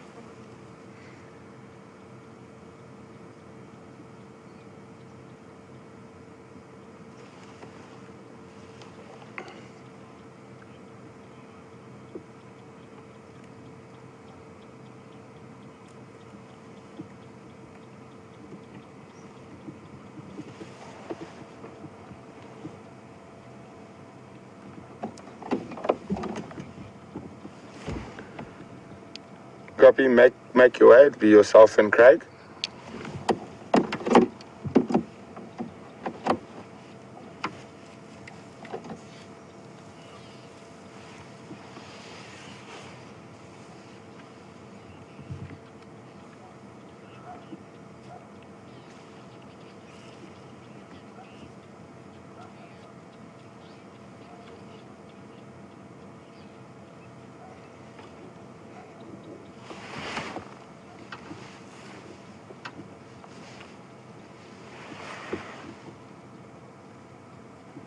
Oh, that's something. They heard something off into the distance. We have a question from Cheryl. Cheryl said she heard that a third Matimba brother joined up with hairy belly, and have I seen him? I haven't. I didn't hear about that, Cheryl. So I'm actually in the dark about that. I've only ever seen these two, the hairy belly and the ginger. And also, Cheryl would also like to know, do lions cough up hairballs? Most definitely. Lots of them. There are, and quite big, smelly hairballs from time to time. Obviously, it's not only prey hairballs that they cough up. It's also other lion hairballs that they will cough up as they lick, or lion hairballs. So a lot of the allo grooming and licking that they do to each other. Obviously that got to go somewhere. So we're going to cross across to Scotty, from spotty little lion cubs to something slightly more stripy.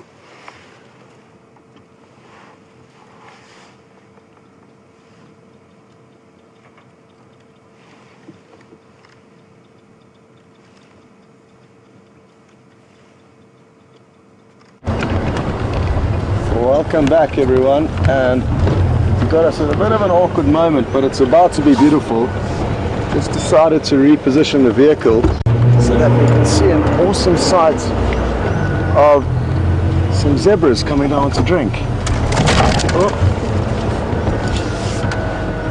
And we're going to be at a very low angle, which could work well. Is that going to be okay for you, Jeandre?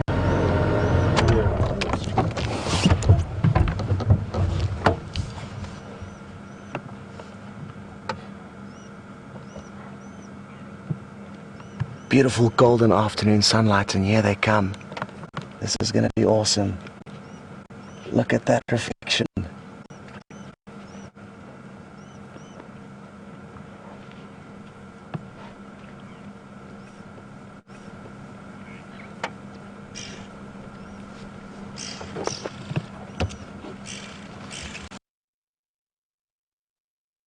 This is too good not to snap off a few photographs, so don't mind me.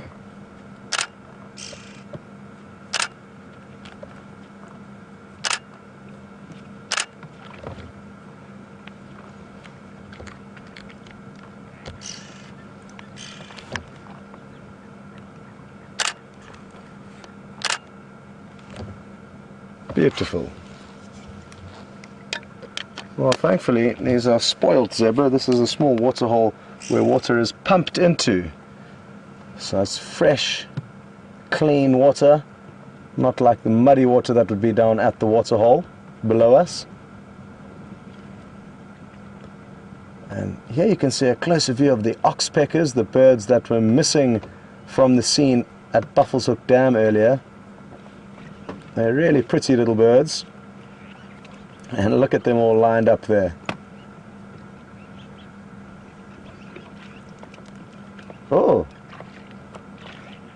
really enjoying that fresh water, aren't you, Mr. Zebra? Or Mrs. Zebra, rather. They can be quite nervous around waterholes, even though we are in a fairly large opening here, so that was what that little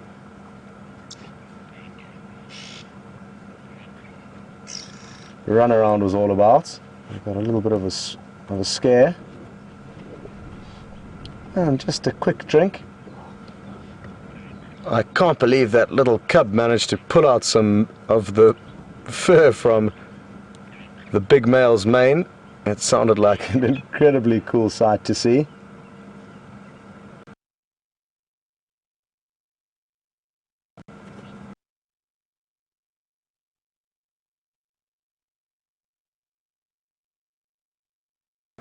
To keep them at bay.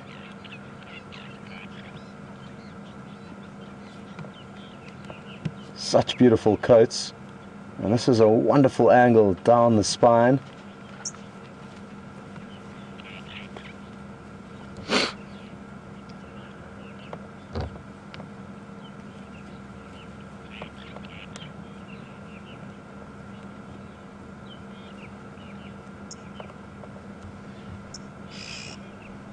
Well, I certainly can't remember when last I got to see a zebra drinking, and we were really close as well, with perfect afternoon sunlight. So highlight for me this afternoon so far has certainly been the sighting.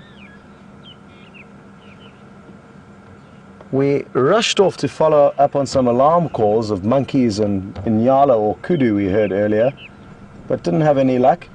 And are probably going to continue on towards the elephant now, but we're still a few minutes from there. Not a few minutes, but I'm not sure where they've moved off to. So we're probably going to send you back to Brent with all the lion action, and we're going to head off to find the elephants. We'll keep you posted.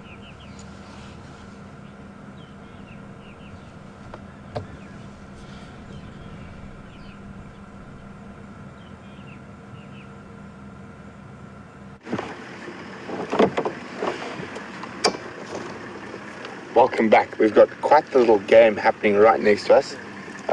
Given up on that game. It was attack the male's tail.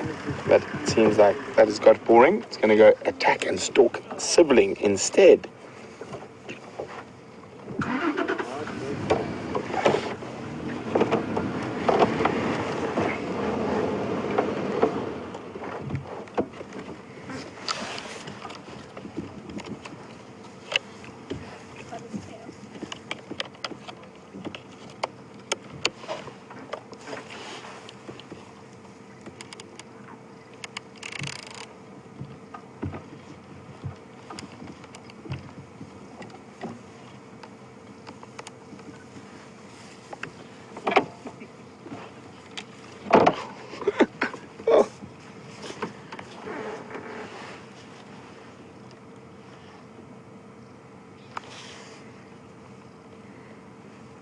Hi, Dennis from Massachusetts.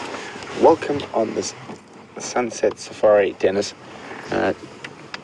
Dennis would like to know, with lions being majority of the time nocturnal hunters, would their success rate increase during the winter months while the days are shorter and the nights are longer? Their success rate does increase slightly during the dry months, but that is not really to do with the length of the days. It's because of the lack of decent food and distance between water for the prey species. So some of the prey species tend to drop condition during this time, making them easier targets. So rather the harsher climate for things like buffalo and kudu and zebra with lack of quality food and distance between water is more the reason that they are more prone to getting eaten by lions at this time of the year. Ooh, it's a bit angry. Then the length of the evenings. So you could even hear and see a little bit of that aggression that you'll see with adult lions around a kill. And you can even see that now at this young age.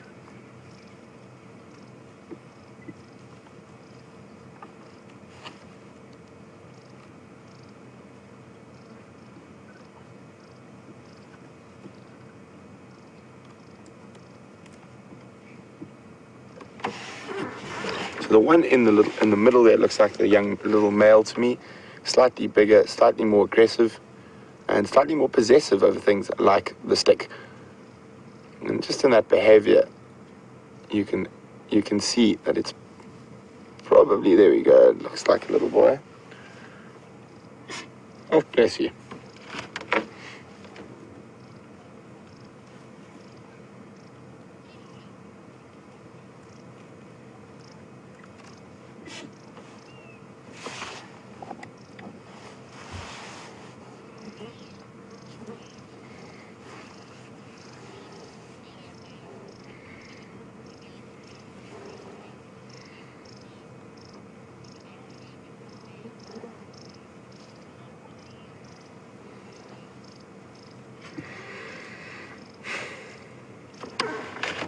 Look at them go.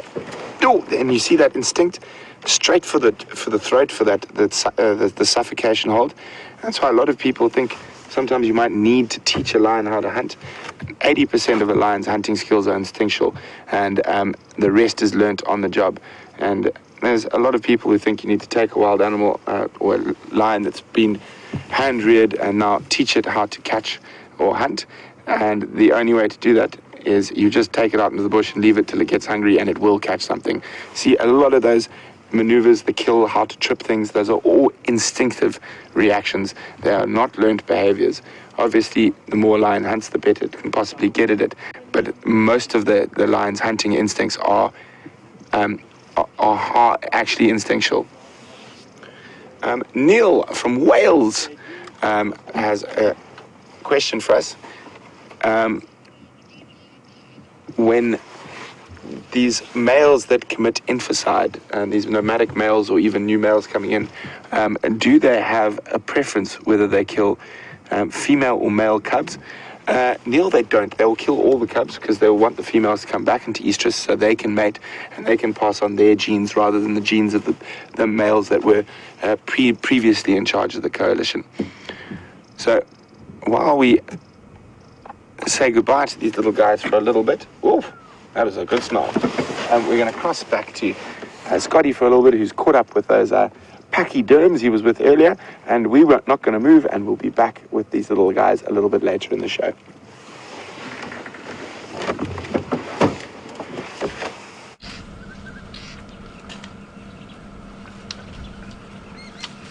Welcome back, everyone, and look at what a beautiful scene this is.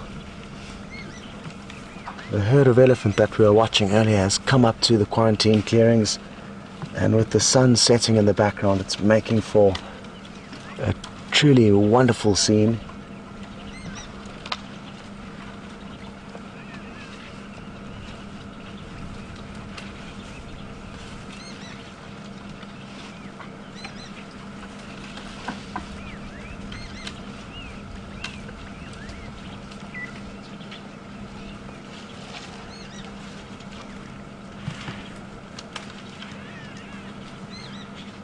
I wonder what she's rushing off to there. Maybe she's caught wind of a tasty bush and another elephant is feeding on, and I think that's exactly what's happened. You can see she rushed in with her trunk to grab a branch.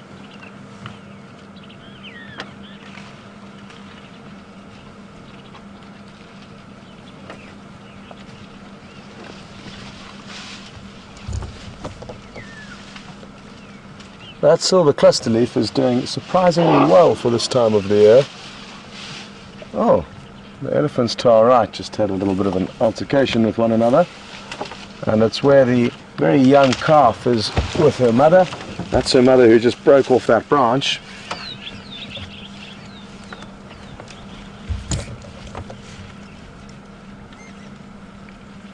And look at how she's using her tusk to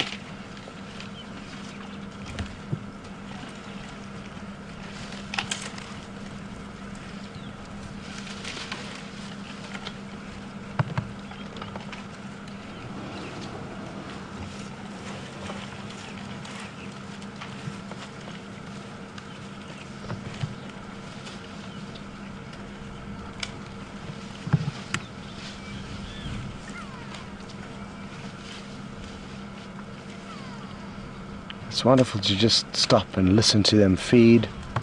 A go-away bird calling in the distance.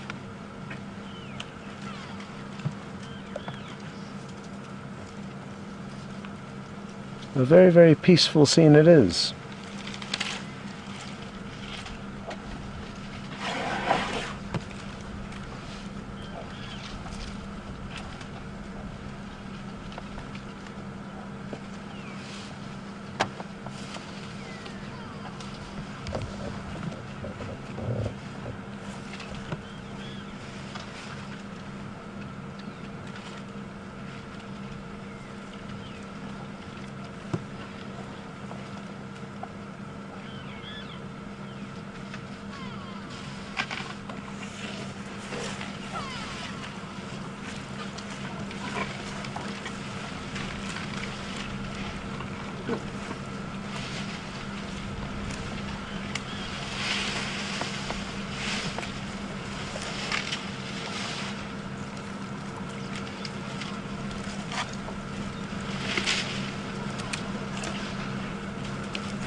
The quack, quack call that you can hear in the distance is a grey go-away bird. And there's a lot of fork-tailed drongos also calling.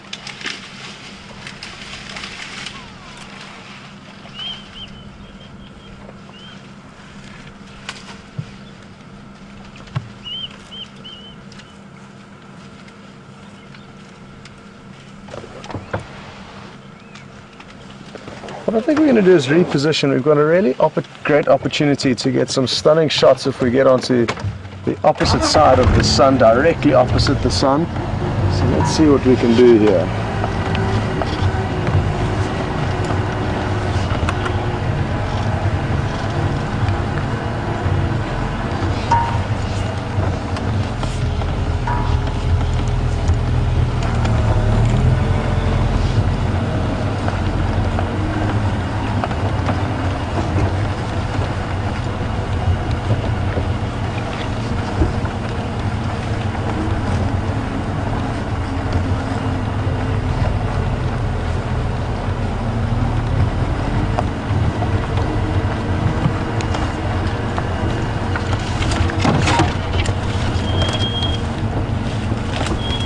I think it's back there, Jeandre, I think it is. It's tricky, there's a few bushes in our way, but I'm guessing that this is going to be our best spot here somewhere.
Interestingly enough, this herd of elephant is currently probably only a few 100 feet away from where we will be having our campfire chat this evening, so hopefully they decide to move off, which I'm sure they will.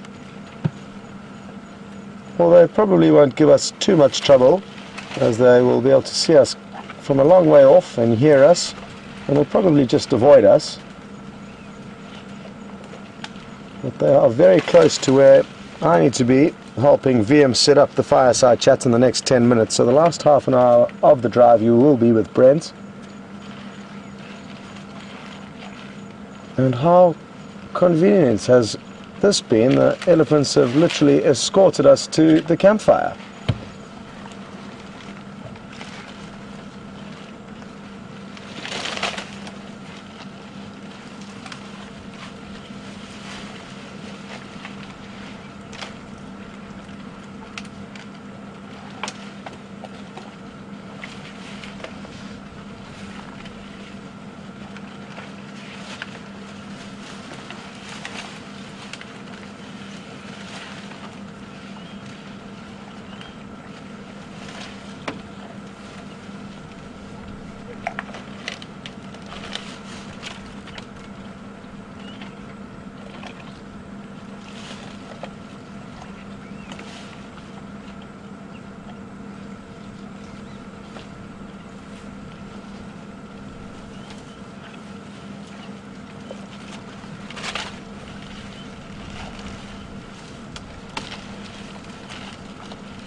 Well, for those of you who may be joining for the first time, a very, very warm welcome.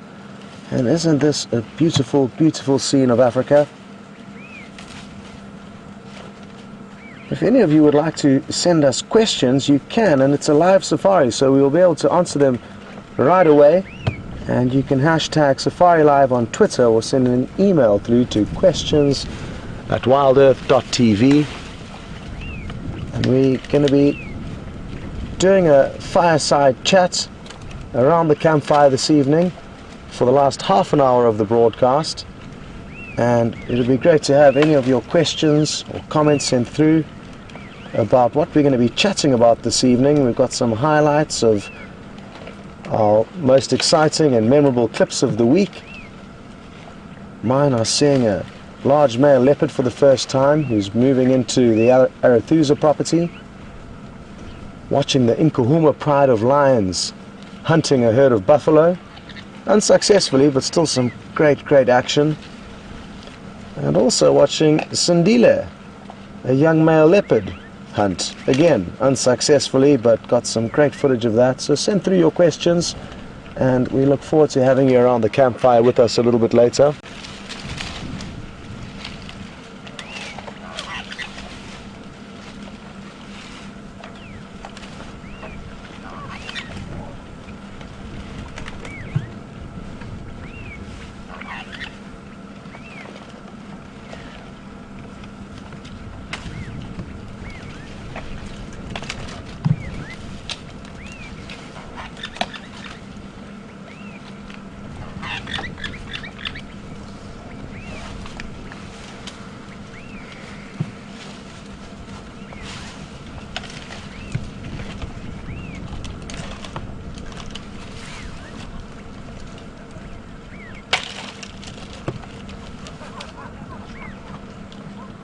There's about 14 or 15 elephants in this herd. They're very spread out, so it's difficult to show you all of them in one shot. There are about 15 in total, so an average sized herd. And there's one quite small calf.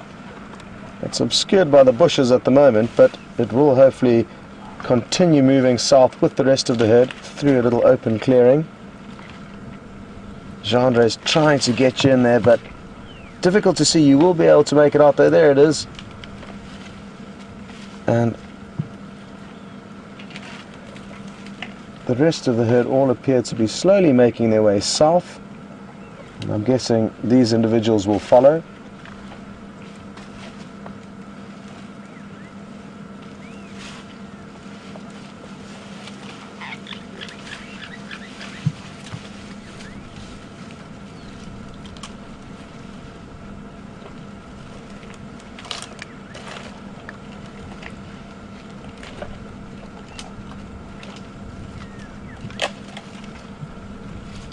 Leslie in California would like to know, do elephants have good night vision? And no, they've got fairly poor vision at night, but that's not too much of a problem for them because an animal of their massive size doesn't have too much to worry about in terms of predators. And a lot of animals will give them respect for their massive size.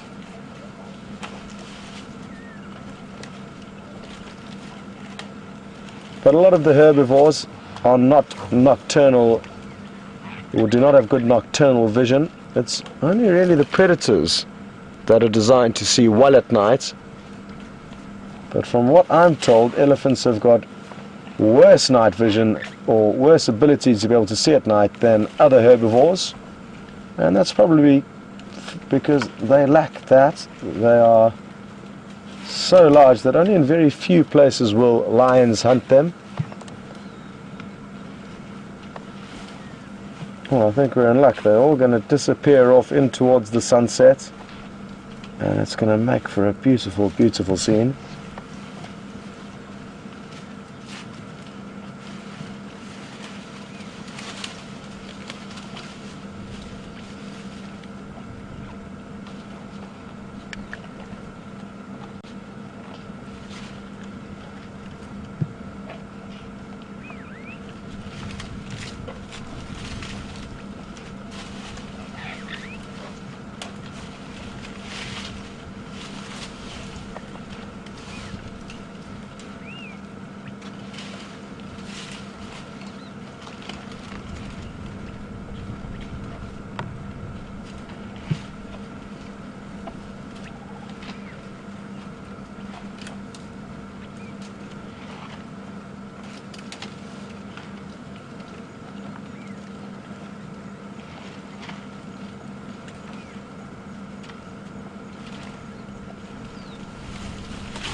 Jeandre, good evening and welcome to this wonderful, wonderful sighting.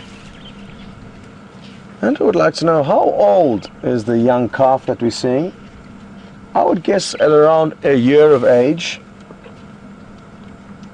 because it looks like it's fairly well developed, but I could be wrong, give or take. a couple of months either way.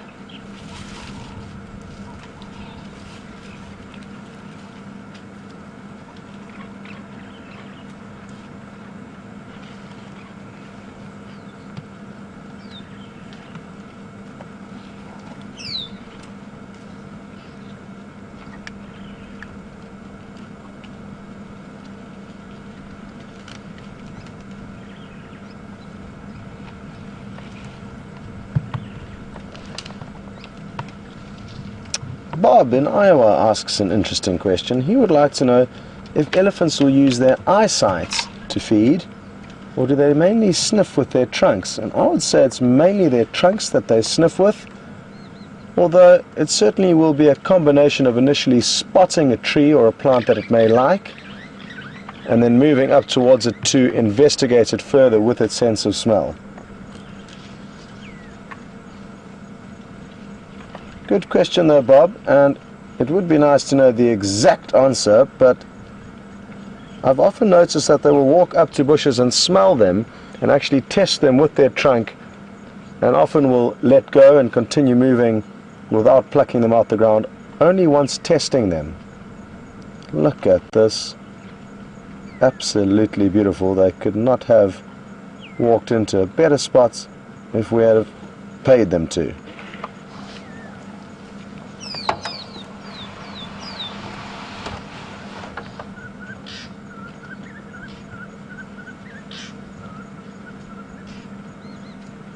And happily they are heading away from where we're going to be having our campfire a little bit later on. So we're not going to disturb them and they're not going to disturb us.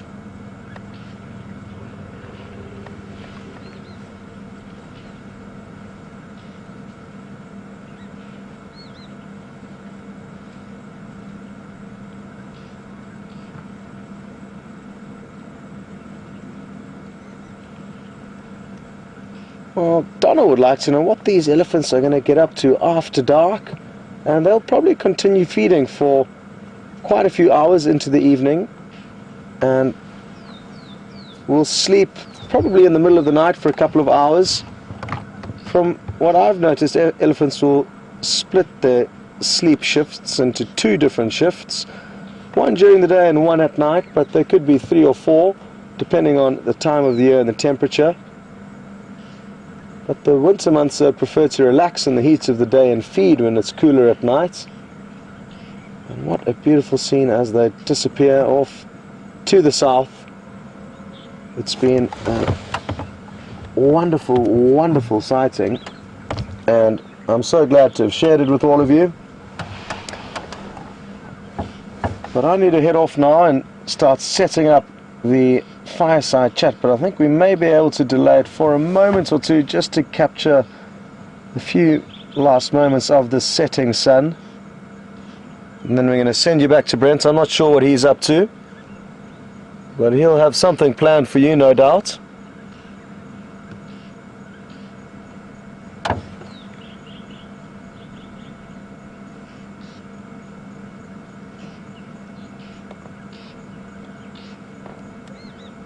Well done, Jeandre. That is absolutely beautiful, and aren't we all so lucky to be experiencing this wonderful winter African sunset?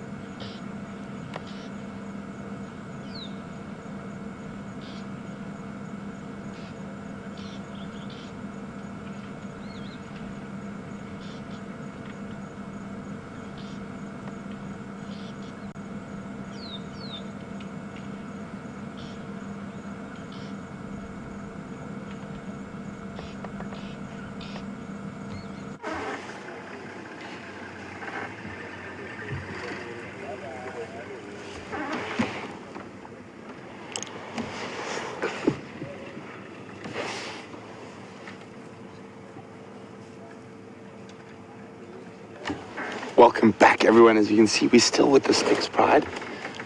For those of you who might have logged in or joined a little bit late, we've got 4 adult Styx lionesses here, 2 Matimba males, and the 3 latest additions to the Pride, who are keeping us very entertained with their antics. The nice thing about cubs around is they are quite playful compared to the adults, who will sleep for the majority of the day.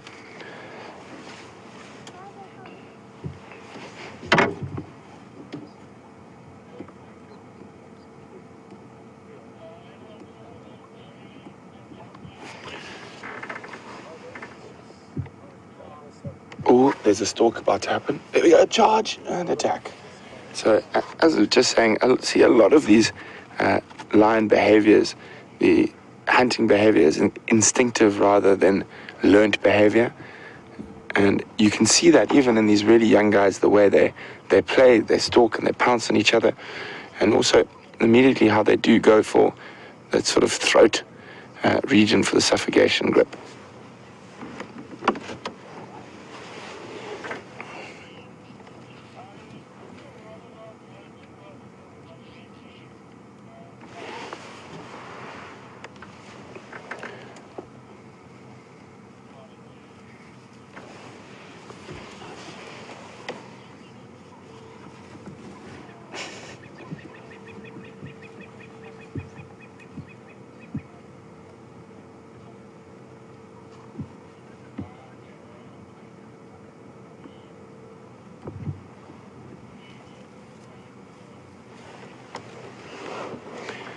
Hi, Rennie from Detroit. Welcome to the Sunset Safari.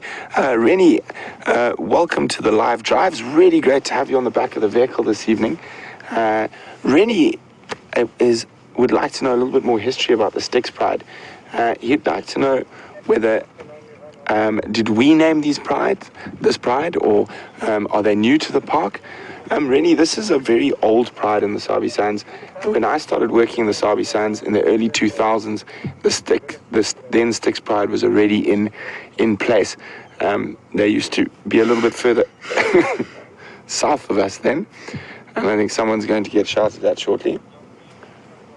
But Rennie, how we know this pride is that we have been seeing this pride. This pride has probably been viewed for over 10 or 15 years in total, and it has fluctuations. The biggest I ever saw the Styx Pride, it was about 14 or 15 lionesses in it. They're now down to these 4 that are with us here, and then there's another 2 apparently that are in. Oh, grumpy.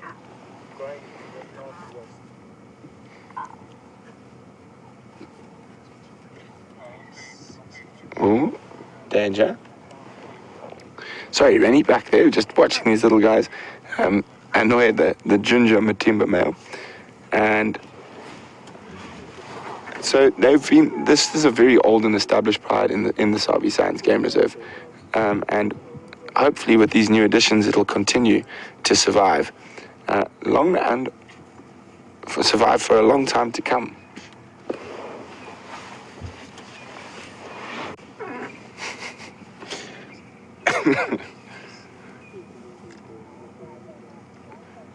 It seems to be the best way to deal with a lion cub is to ignore.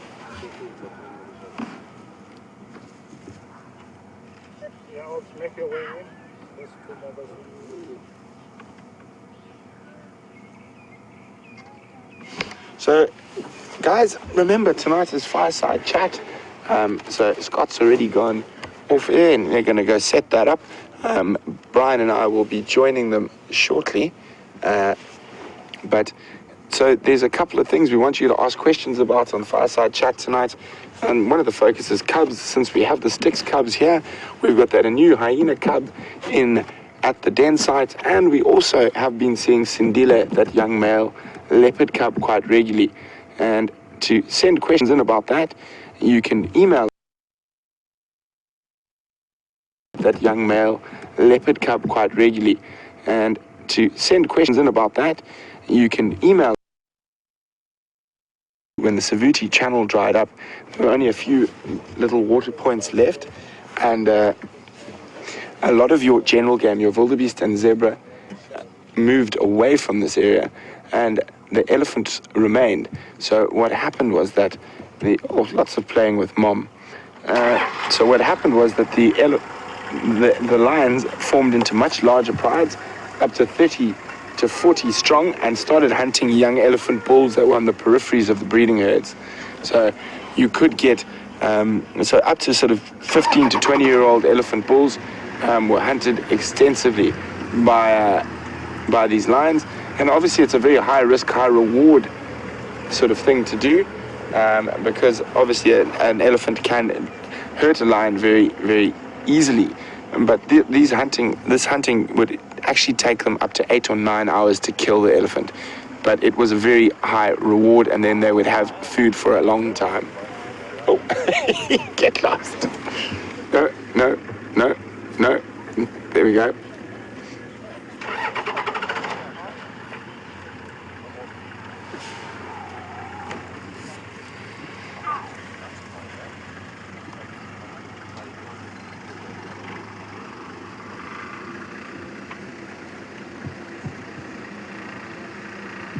Hi, Dylan and Rennie. And Dylan and Rennie both would like to know, do cubs get baby teeth?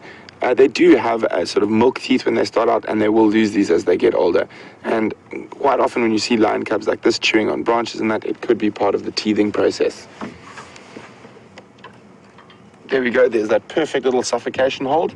And see, that's completely instinctive to go for that area of an animal.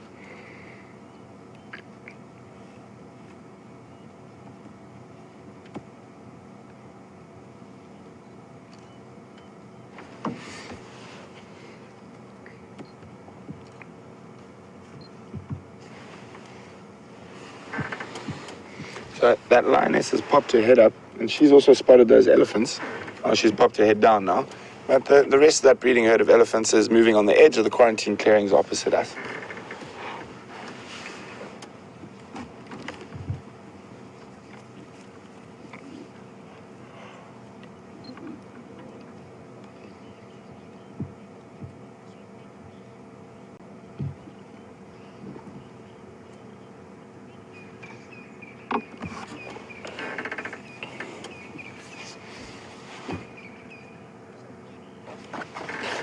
Hi, Rennie in Detroit. Thanks for another question, Rennie.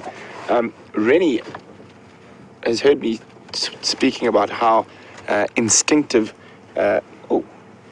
lions hunting is, but he said he's heard that cheetah will often, females will catch and release smaller prey for their cubs to attack.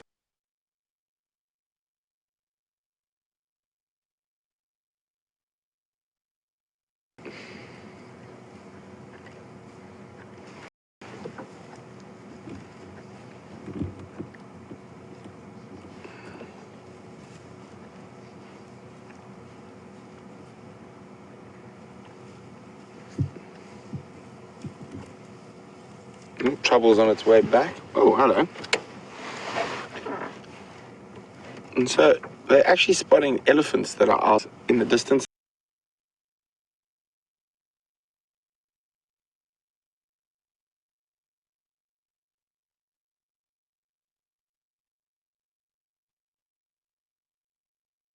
We had such a wonderful time.